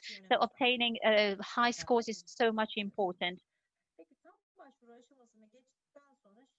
When you go to the full application stage, in order to see the eligibility of the provisionally selected applicants, some supportive documents will be required from the applicants, and this will be the final stage of the evaluation. And once we request the supportive documents from the provisionally selected people, then we verify whether the applicants are eligible, whether the co-applicants are eligible, whether the affiliated entities are eligible. So we use supportive documents to make such a decision. After the eligibility verification, grant contract is signed between the applicant and the contracting authority.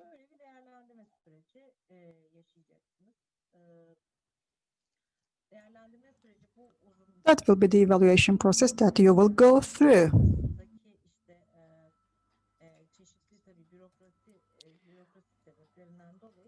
Of course, due to the red tape, the bureaucratic procedures to be completed, it may take about 1 year, but you won't believe how fast it will go by. Just at the blink of an eye, you will notice that you will have already started implementation. Don't think that it's a very far away future. It's a very long future. No, it's not.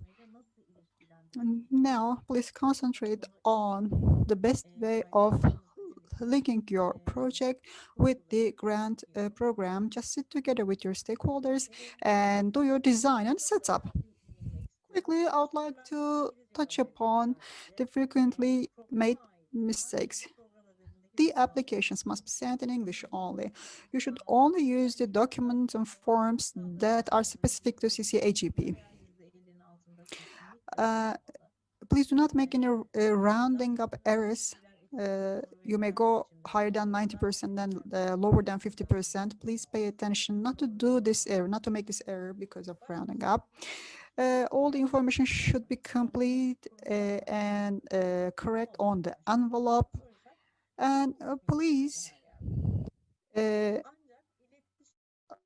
always use the name of the entity, now not the individual. Whenever it is asked, if contact details of the contact person is requested, then you can write his or her information. In the concept note, sometimes we see that the requested grant amount is not specified, but that must be specified because it will cause the concept note to be rejected. Pay attention to the project duration, and please make sure that the durations specified in the text are always consistent. Be careful with the fonts and other formats. Please abide by the page limitations.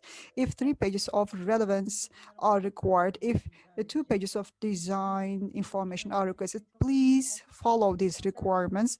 If you think that, okay, relevance is important for me, I will write 6 pages. No, only the first 3 pages will be read and not the rest. So please act within the framework of the page limitations that are imposed. Put the most valuable information and and also electronic copies, soft copies should be given on USB disk, and also the applicant statement must bear the wet signature. If there are more than applications, they have to put in separate envelopes, and one entity may file more than one applications. But if there are multiple applications, I mean, if there are multiple concepts, they have to be sent in separate envelopes. If you are delivering in person, then please pay attention to the date and time. If you are delivering by mail, it must have been mailed no later than the deadline. Contact people and contact information to be given in the forms must always be accessible and available. If you specify a mobile phone number, make sure that it is still in use and available. If you are specifying an email address, make sure that you always log in to that account at least once in a day. You log in and check that email address. Because at different stages, the team will contact you, and probably the primary channel of communication will be email and or mobile phones. I check the time. It's 8 minutes past 3. Would you like to take a break, or should I continue? Because I have a short part before I can conclude. Let's give 5 minutes of break so that you can also take some rest, and maybe the participants would like to get a cup of tea or coffee. Let's come back and meet again in 5 minutes. You don't have to turn off Zoom application. We will be back in 5 minutes. See you.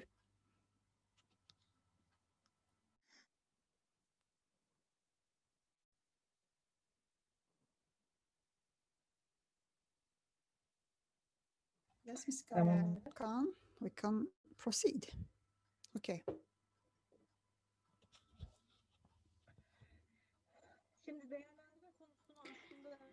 So we have covered the evaluation. Now we can talk about the logic of making a project and the project lifecycle management. And because, yes, there is a grant program, there is a beautiful opportunity. That's fine. It's very comprehensive, both in terms of the applicants, the topics, the sectors. The program is very comprehensive. And what kind of application should be filed? How the evaluation will be made? We have covered all these questions. But then let's speak about how to prepare a project. What is a project? I would like to very quickly go through these questions as well. I will take maximum 25 minutes to cover these topics. So what is a project? A project is a group of actions that has a certain location, a certain time and budgetary framework, as a certain starting and ending point. And they help you attain certain goals and objectives. So a group of actions with a certain beginning and ending point that is totally different than our routine operations. There are many different types of projects, but here, since we're speaking of EU grants, the most useful hint is that each project, in fact, has its origins in a problem. It means that a project is trying to find a solution, implement a solution to address a problem. That should be the approach. I'm sure that everyone has beautiful ideas for potential projects. But when you look closer, you will see that that project idea, in fact, is originating from a problem, and you develop an idea in order to address that problem. When you are preparing your concept note, please employ this approach and pay attention in the concept note, in the evaluation of the application. When you look at the evaluation table, we kept saying the same thing: relevance to the region, relevance to the sector, how much response is offered to the problems going around. So when you are starting designing your project, please adopt this kind of approach. Revise your approach accordingly. So in the concept note preparation and full application preparation, you will see great benefits of this approach. So that should be your motto.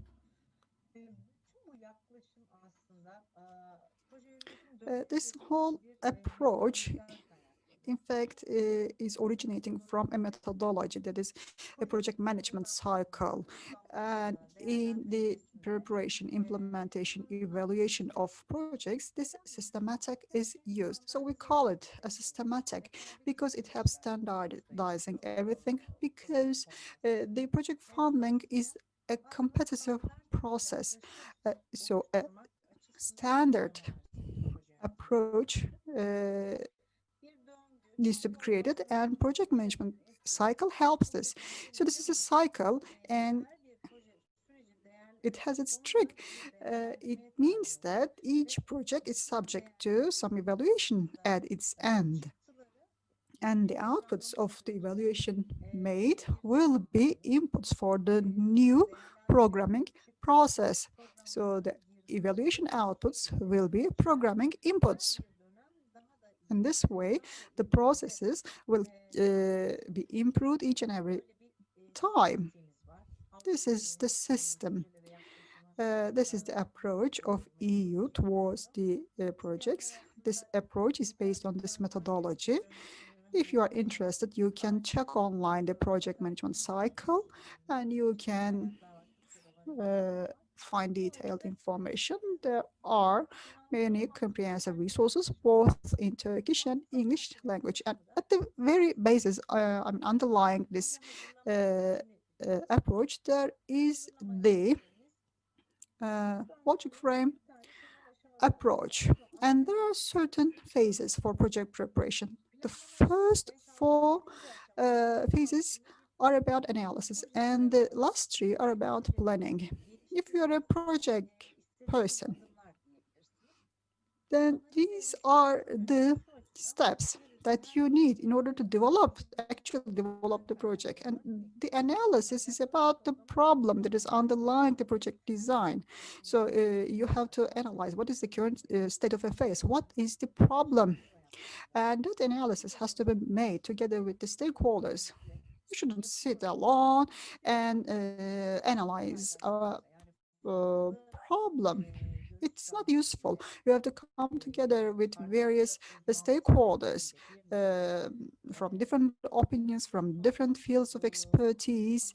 You should come together in order to do the analysis.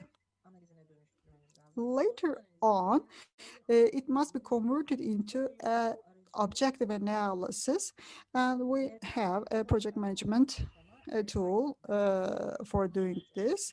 So we start by asking the question why, and then we answer one by one, and we proceed accordingly. We create a tree that is called a problem tree. So then you make a transition from the problem tree to the objective tree or target tree, as you wish.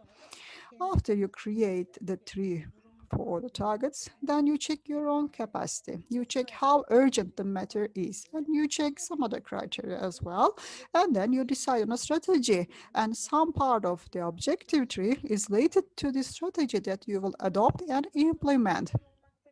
I'm just lecturing about these. And this is happening because of time limitations. Maybe you think that that information is very superficial, but anyway, at least I'm giving you the keywords that you can use in order to make an online research, so you can access many different resources to learn about the analysis phase and the planning phase.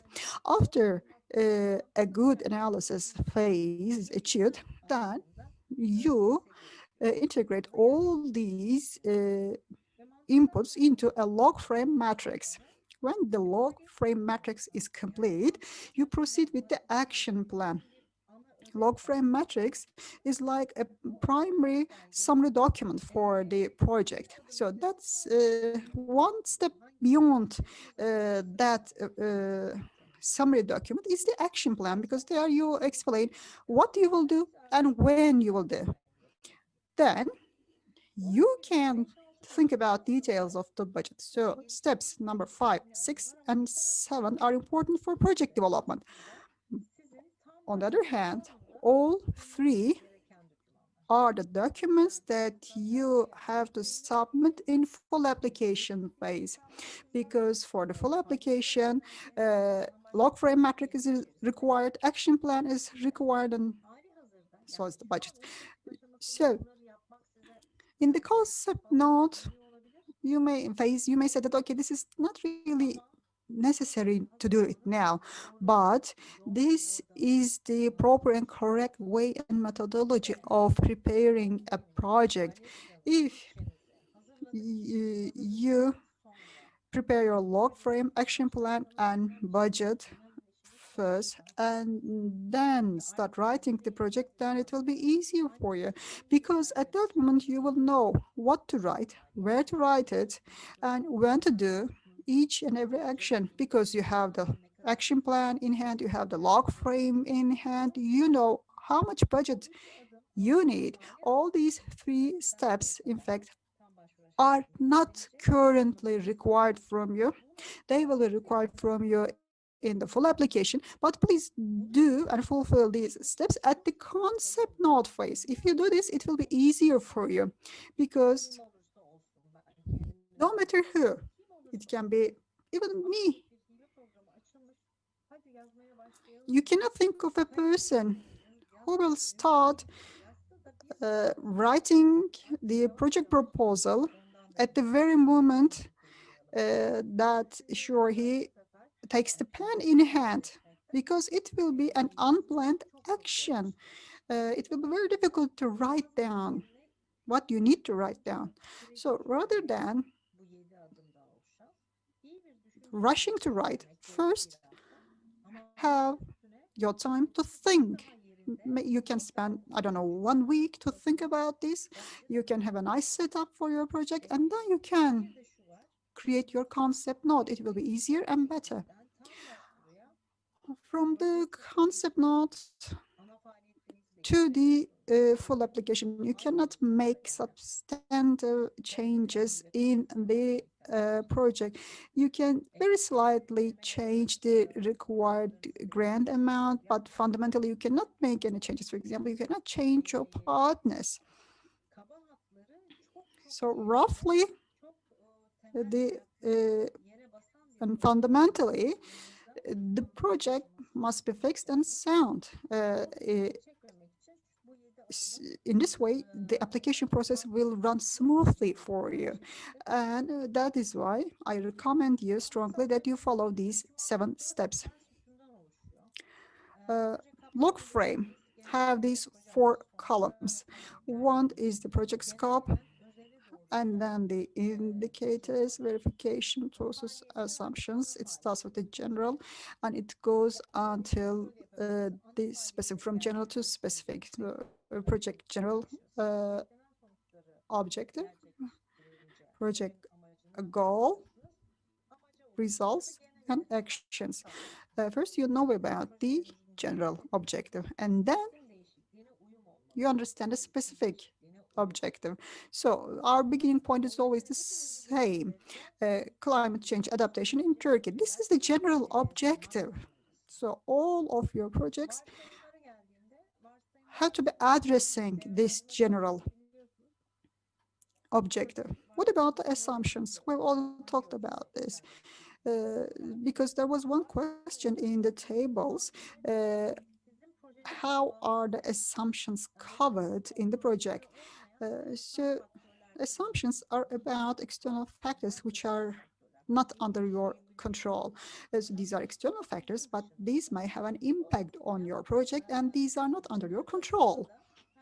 So at each objective level, you have to locate them in the field. You can say that, okay, my actions include trainings. My assumption then is that the trainees will be putting into implementation their learnings so that I can attain my results. But whether the trainees actually implement their learnings is out of your control, because it's external to you. Okay, that's a very simple example, but this is to say that assumptions are external to you and are out of your control. So assumptions must be written at objective level. Also, you will remember this from the evaluation tables. Indicators, the performance indicators, they will be in the middle column. They will be parallel with the verification resources. So the indicators and verification sources will be aligned. For example, your action may be awareness raising concerning climate change, and you need an indicator for this. You may say that, okay, climate change adaptation conferences for 100 people each in 5 cities. That's an output indicator. Then what is the verification resource? List of participants, presentations, pictures taken. That's the way.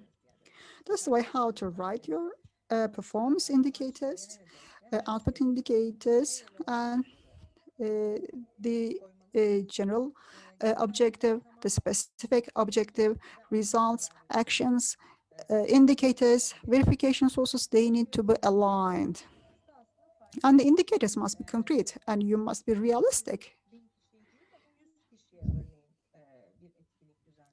You may intend to organize an event.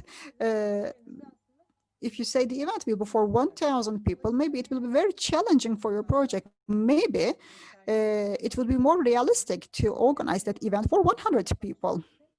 So be realistic with the indicators and put the right verification resource next to the indicators. So specific, measurable, attainable, realistic, timeout. You remember that acronym, SMART. SMART indicators will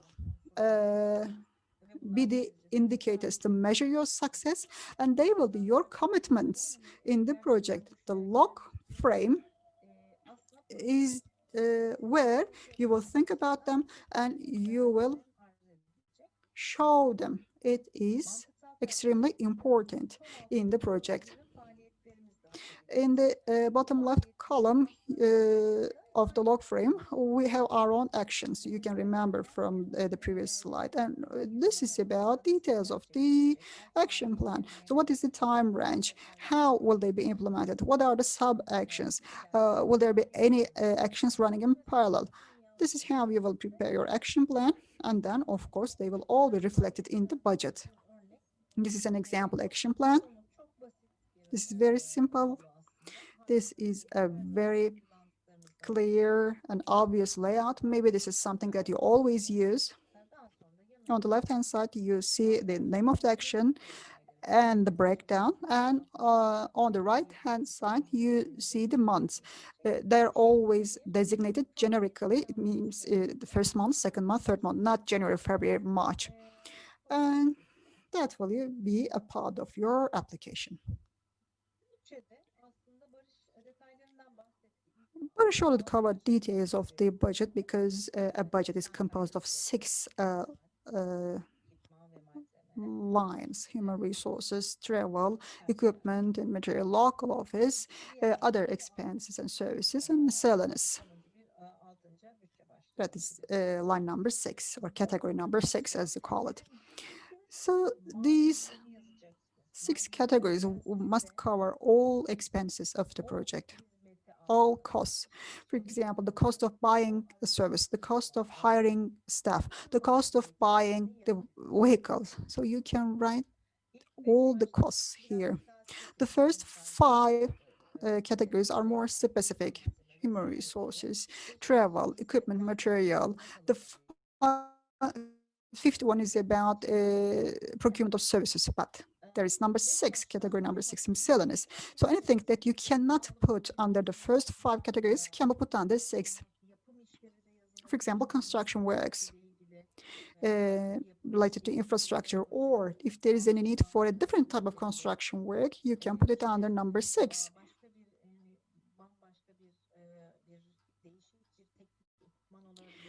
It may be a totally different piece of technical equipment. You can put it in this category. So here, all potential project costs will be covered by the budget in this way. So this format will help you manage this. The total of the first 6 categories will be written in number 7.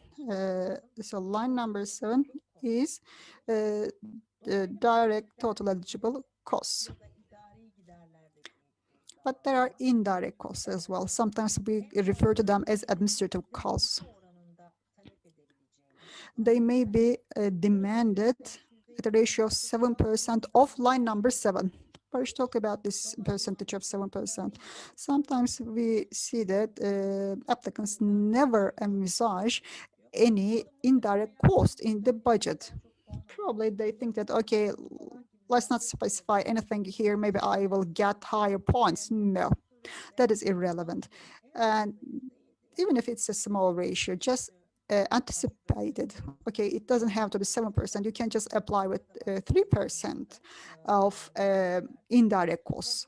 You can be restrictive, you can limit yourself, but this is indispensable. Even if it's a small amount, just indicate something for this line of indirect costs, because the projects without any indirect costs or administrative costs in the budget, these projects are very challenged and encounter difficulties during the implementation period, because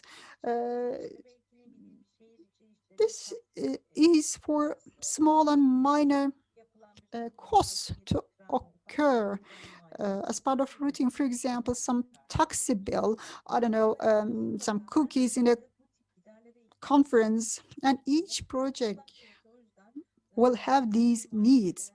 That is why put something, think about something for the indirect costs. It may not be 7%, but less, but think about this. Number 9. Line number 9 is the sum of 7 and 8. Number 10 is for a contingency reserve. You can demand it at maximum 5% of the direct eligible cost, but you cannot use it without authorization. So unless there's an exceptional case, you cannot use it. And line number 11 is the sum of number 10 and 9. So this is total eligible cost. It means your total budget amount. So this is your total project budget. Line number 11 indicates your total project budget. Let's speak about the main structure of the budget. On the left-hand side, you see the column for the budget lines.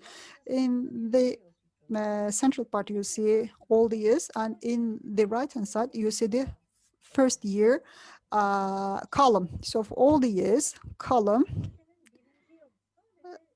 is for the figures for all the years. And for the first year, the cost for the first 12 months will be indicated.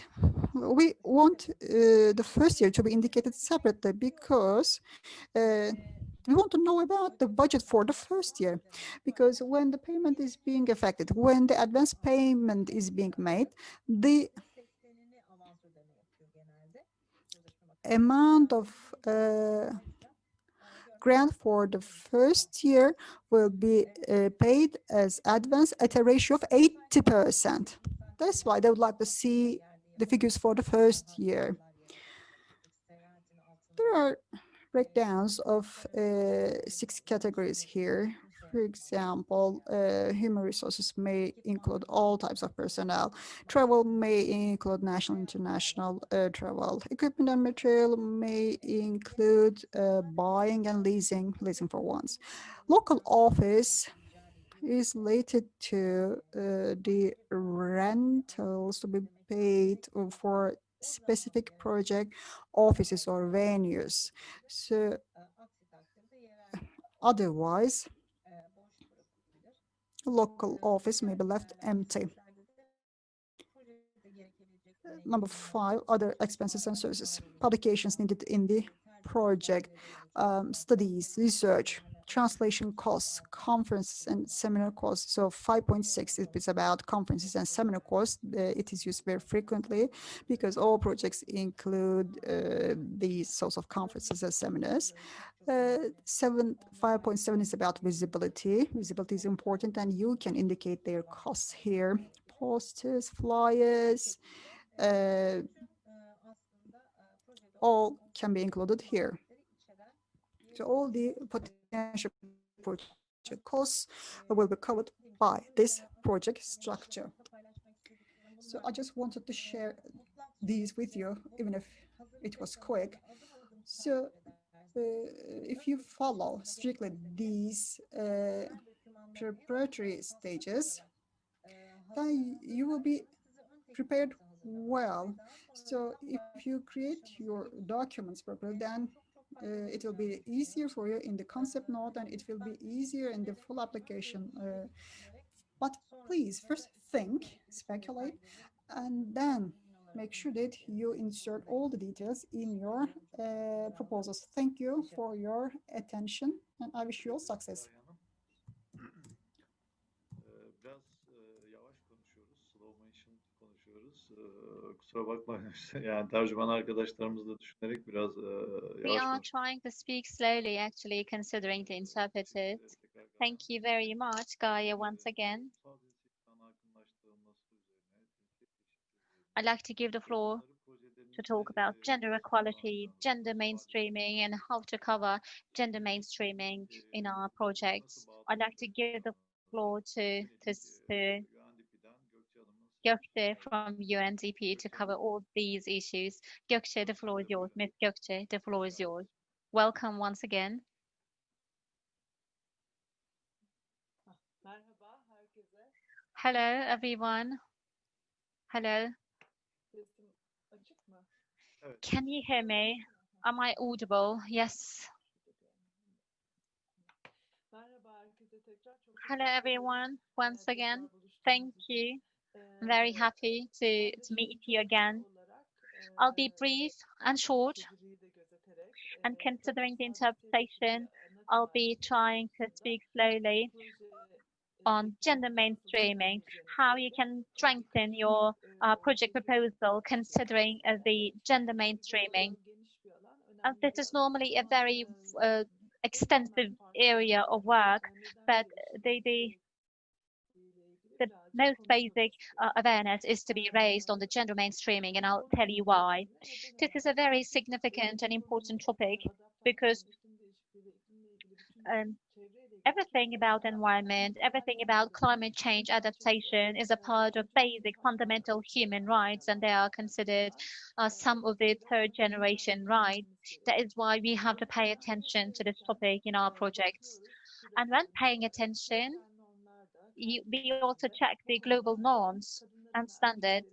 Global norms also consider the equal participation by men and women in all the actions that they're trying to do, because we cannot overlook the needs and requirements of half of the population. If we do so, the climate change adaptation and the actions to fight climate change cannot be successful and are doomed to fail.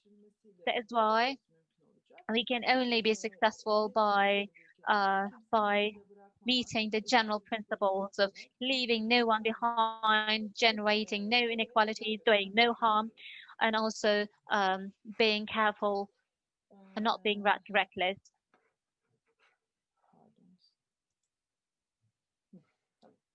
And being diligent. When we look at the grant document, we will see an important footnote, as you can see on the screen at the moment. This is an important PS footnote, which talks about gender responsiveness of your project. Gender responsiveness, the sensitivity of your project to gender is an important point of interest, actually. And then as you go on looking at the document, again, you'll come across 2.5 under the main heading of evaluation of your applications. The 2.5 again will talk about equality and inclusiveness, including the gender equality. So this will be an additional point that you might obtain if you pay attention to this. But why do we have gender mainstreaming and similar topics in the evaluations of the applications? Because we believe that climate change is influential on the relations between the genders, and also gender relations and gender relations will also impact on the climate change. So there is this two-way interaction between the climate change and the gender. So let me dive into the details. What kind of relation are we talking about? What is the relation and interaction between climate change and gender, you may ask? Very important interaction is there, actually, not difficult to see at a glance.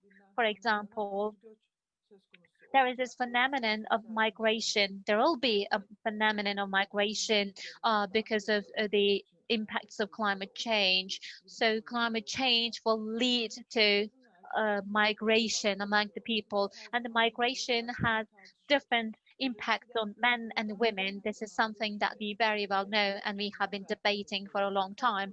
That is why the impacts of climate change will be different on men and women, considering from the perspective of migration particularly. And also,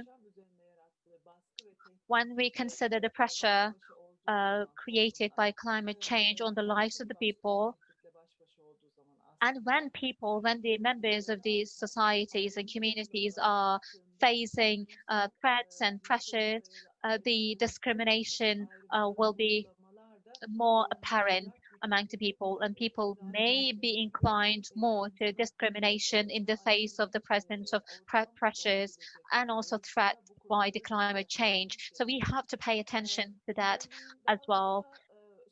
Let me give you some more concrete examples, if I may, especially on water supply and food security. There will be different impacts of the climate change, and the impacts of the climate change on water supply and food security will, in the end, impact men and women differently.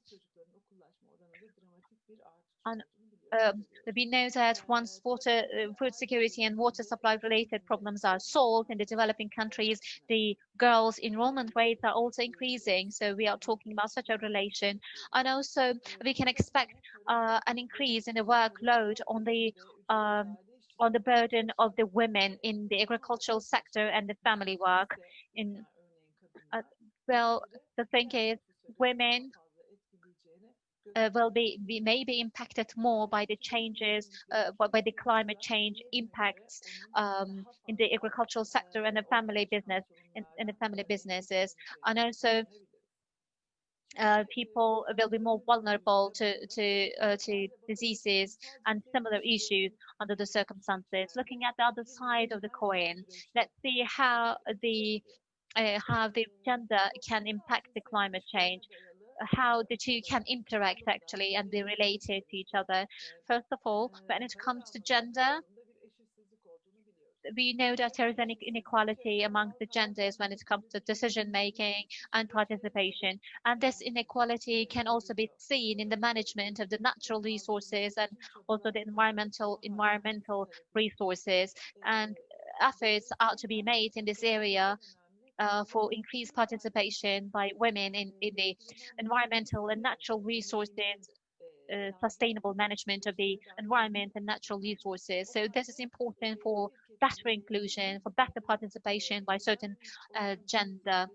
So the thing is, the perspective of the dominant gender may be represented more normally in the management of the natural resources and environmental resources. This might be the case, which needs to be changed because it is inherently brings about inequality. And we very much know that the labor and efforts of women may go unseen. The women are producing efforts, they're producing information or knowledge, but when it comes to protection and use balance, women are doing much, but they are not taken seriously at times, especially in areas where they are the main producers, including animal husbandry. They're not taken seriously.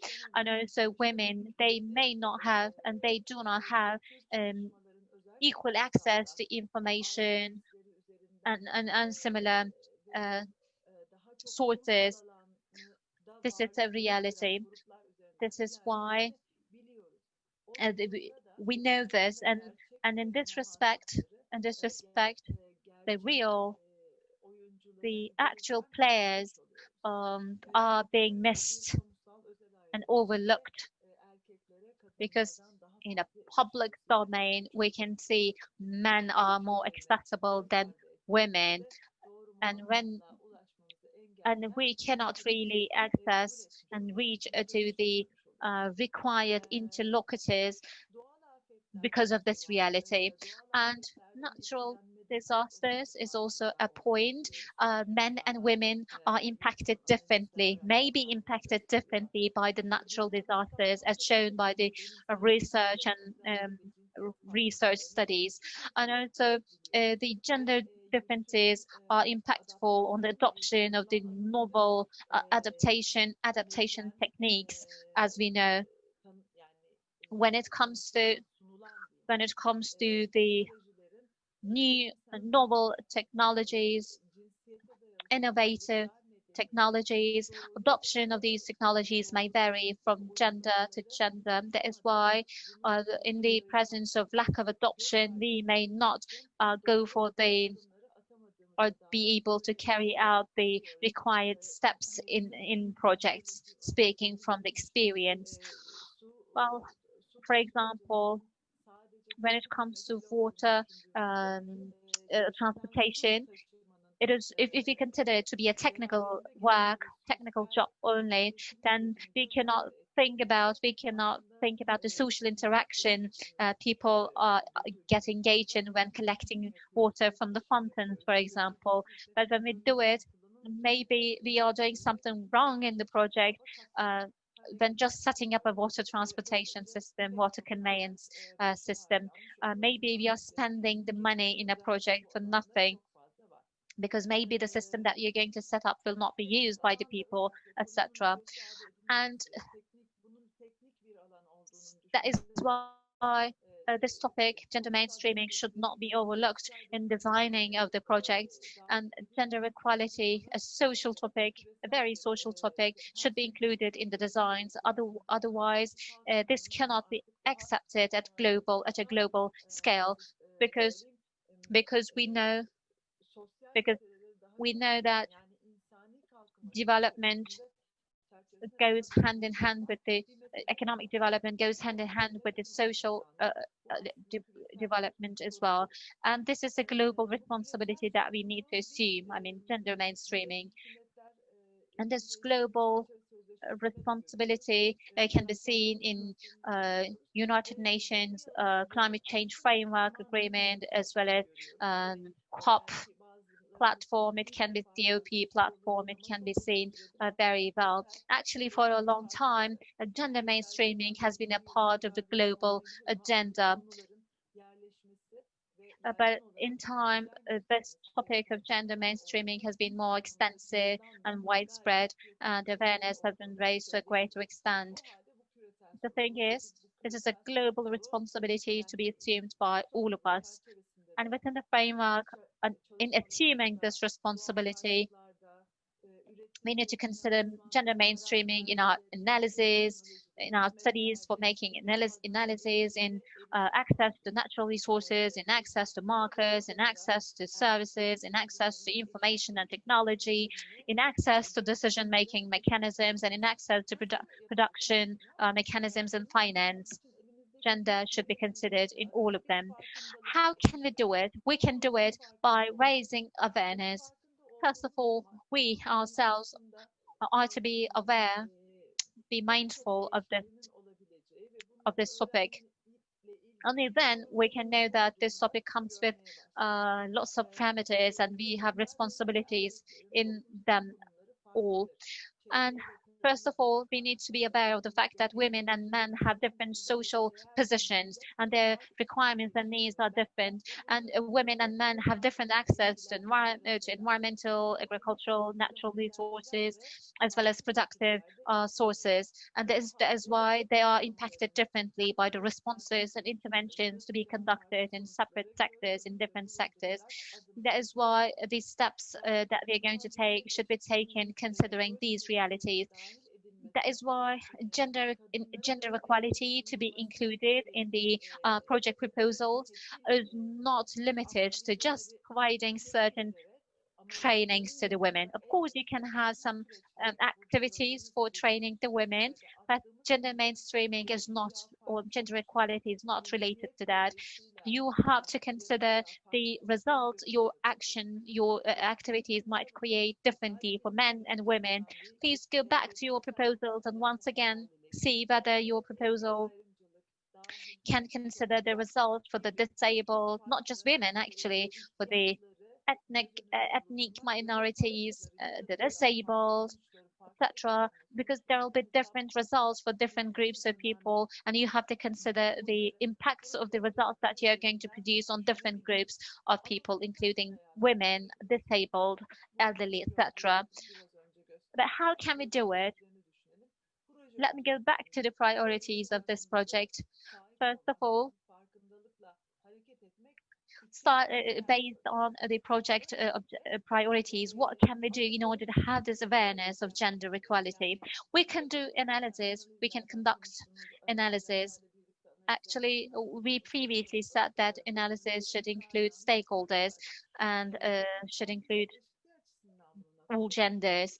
But for gender equality, we can raise awareness. We can be prepared to see this topic, see an issue, a problem from different perspectives. For the stakeholders, for the experts, or for the organizations working in this area of work, we can raise awareness. Well, the thing is, we know that women farmers, women fishers, for example, make lots of efforts in that sector, and there are lots of experts among us working on this specific topics or working on gender specifically, so we can also hear them out. Well, I said we should make analysis, but we need to analyze how, first of all, climate change impacts men and women differently. What are the different vulnerabilities and requirements and needs of men and women in the face of the climate change? And we need to also ask the question how men and women will respond to the adoption of the legacy or the novel technologies in our adaptation actions. And is there a gender-based difference when it comes to decision-making mechanisms, control over the information, control over the sources, resources, access to the resources, etc. And also, what could be the main sectors, priorities, and also when identifying the main sectors, priorities, and current strategies, what kind of an approach can we take by considering the gender, and what kind of an approach I can adopt if I do not consider the gender, etc. You can ask all these questions to yourself. The second perspective to be covered would be the mainstreaming. Gender mainstreaming is an approach, actually. It is about reflecting of a certain perspective on all the policies and practices. Well, so normally this perspective currently adopted in all the policies and practices are not gender responsive. So a perspective responsive to gender equality is required. An inclusive approach which is for the equality between the genders should be included, should be adopted in all the policies and practices conducted. So mainstreaming is generally about this, actually. So all the actors are to be aware of this. Awareness is to be raised among the actors, and as much as possible, they have to act with this in mind during their daily lives, and they should strive to remove the inequalities. They need to have the perspective to remove the inequalities between the people, and this is about us changing our own lifestyles, changing our own behaviors first, and reflecting the change of behaviors in the project designs. We talk about inclusiveness, right? This is the other topic to be covered in this respect. When it comes to SDG agenda, there is this motto of including everybody, leaving no one behind. This is the motto of the SDG Sustainable Development Goals, Sustainable Development Agenda. Well, inclusiveness also covers the social development, not just economic development. That is why different disciplines, different perspectives, different dimensions, and different actors and risks are to be covered in order for us to be inclusive. And for that, there has to be participation. Participation is not only about the affected parties to come together in certain numbers. So we're not just talking about numbers, quantities, but also quality. So the equal participation is required, not just the numbers. Equal participation by men and women is sought after, actually. Participation for everybody, enabling environment is to be created for everybody to participate, actually. So if you are planning on conducting a meeting, that meeting should be accessible. The meeting venue should be accessible by everybody, and the timing should be convenient for the people.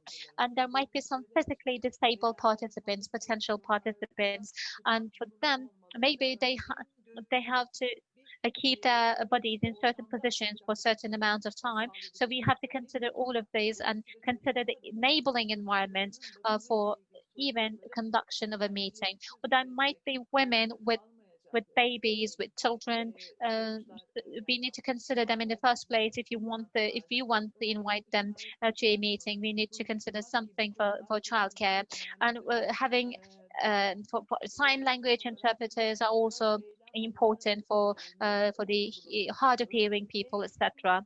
These are some of the things that you can consider. And first of all, let me talk about action areas. This is a responsibility. Gender equality and mainstreaming is a responsibility, and we need to think whether gender is reflected, gender equality is considered in our work plans, in establishing partnerships, etc. And also, we need to check whether we are collecting gender disaggregated data or not. we have to do it. Gender disaggregated data is to be collected during the project activities, and also capacity building is important for raising awareness about gender equality among the people, and also the joint participation by men and women in the actions, climate actions, is of great importance. And only this way we can collect the different opinions, the needs, requirements, and perspectives of men and women, and also access to decision-making mechanisms by men and women is important. And lastly, when it comes to environmental sustainability and gender equality, steps need to be taken where the cultural and social determinants are considered. When it comes to strengthening, enhancing adaptation action in Turkey, these are some of the action points that we can consider. Thank you very much. If you have questions, I'll be glad to try and answer them. Thank you very much for the kind attention. Teşekkür ederiz. Thank you very much, Gökçe, for the nice and detailed presentation. Thank you, Gökçe, for supporting our program from the beginning, by the way. And that is the end of our Information Day event. We call this an Information Day, but this is a training event. Maybe in future, that may be a valuable resource for the bodies who are interested in writing grant program documents. I would like to thank you for spending your day with us. I would like to thank you for the kind attention, and I would like to thank the technical team, and we also thank our interpreters.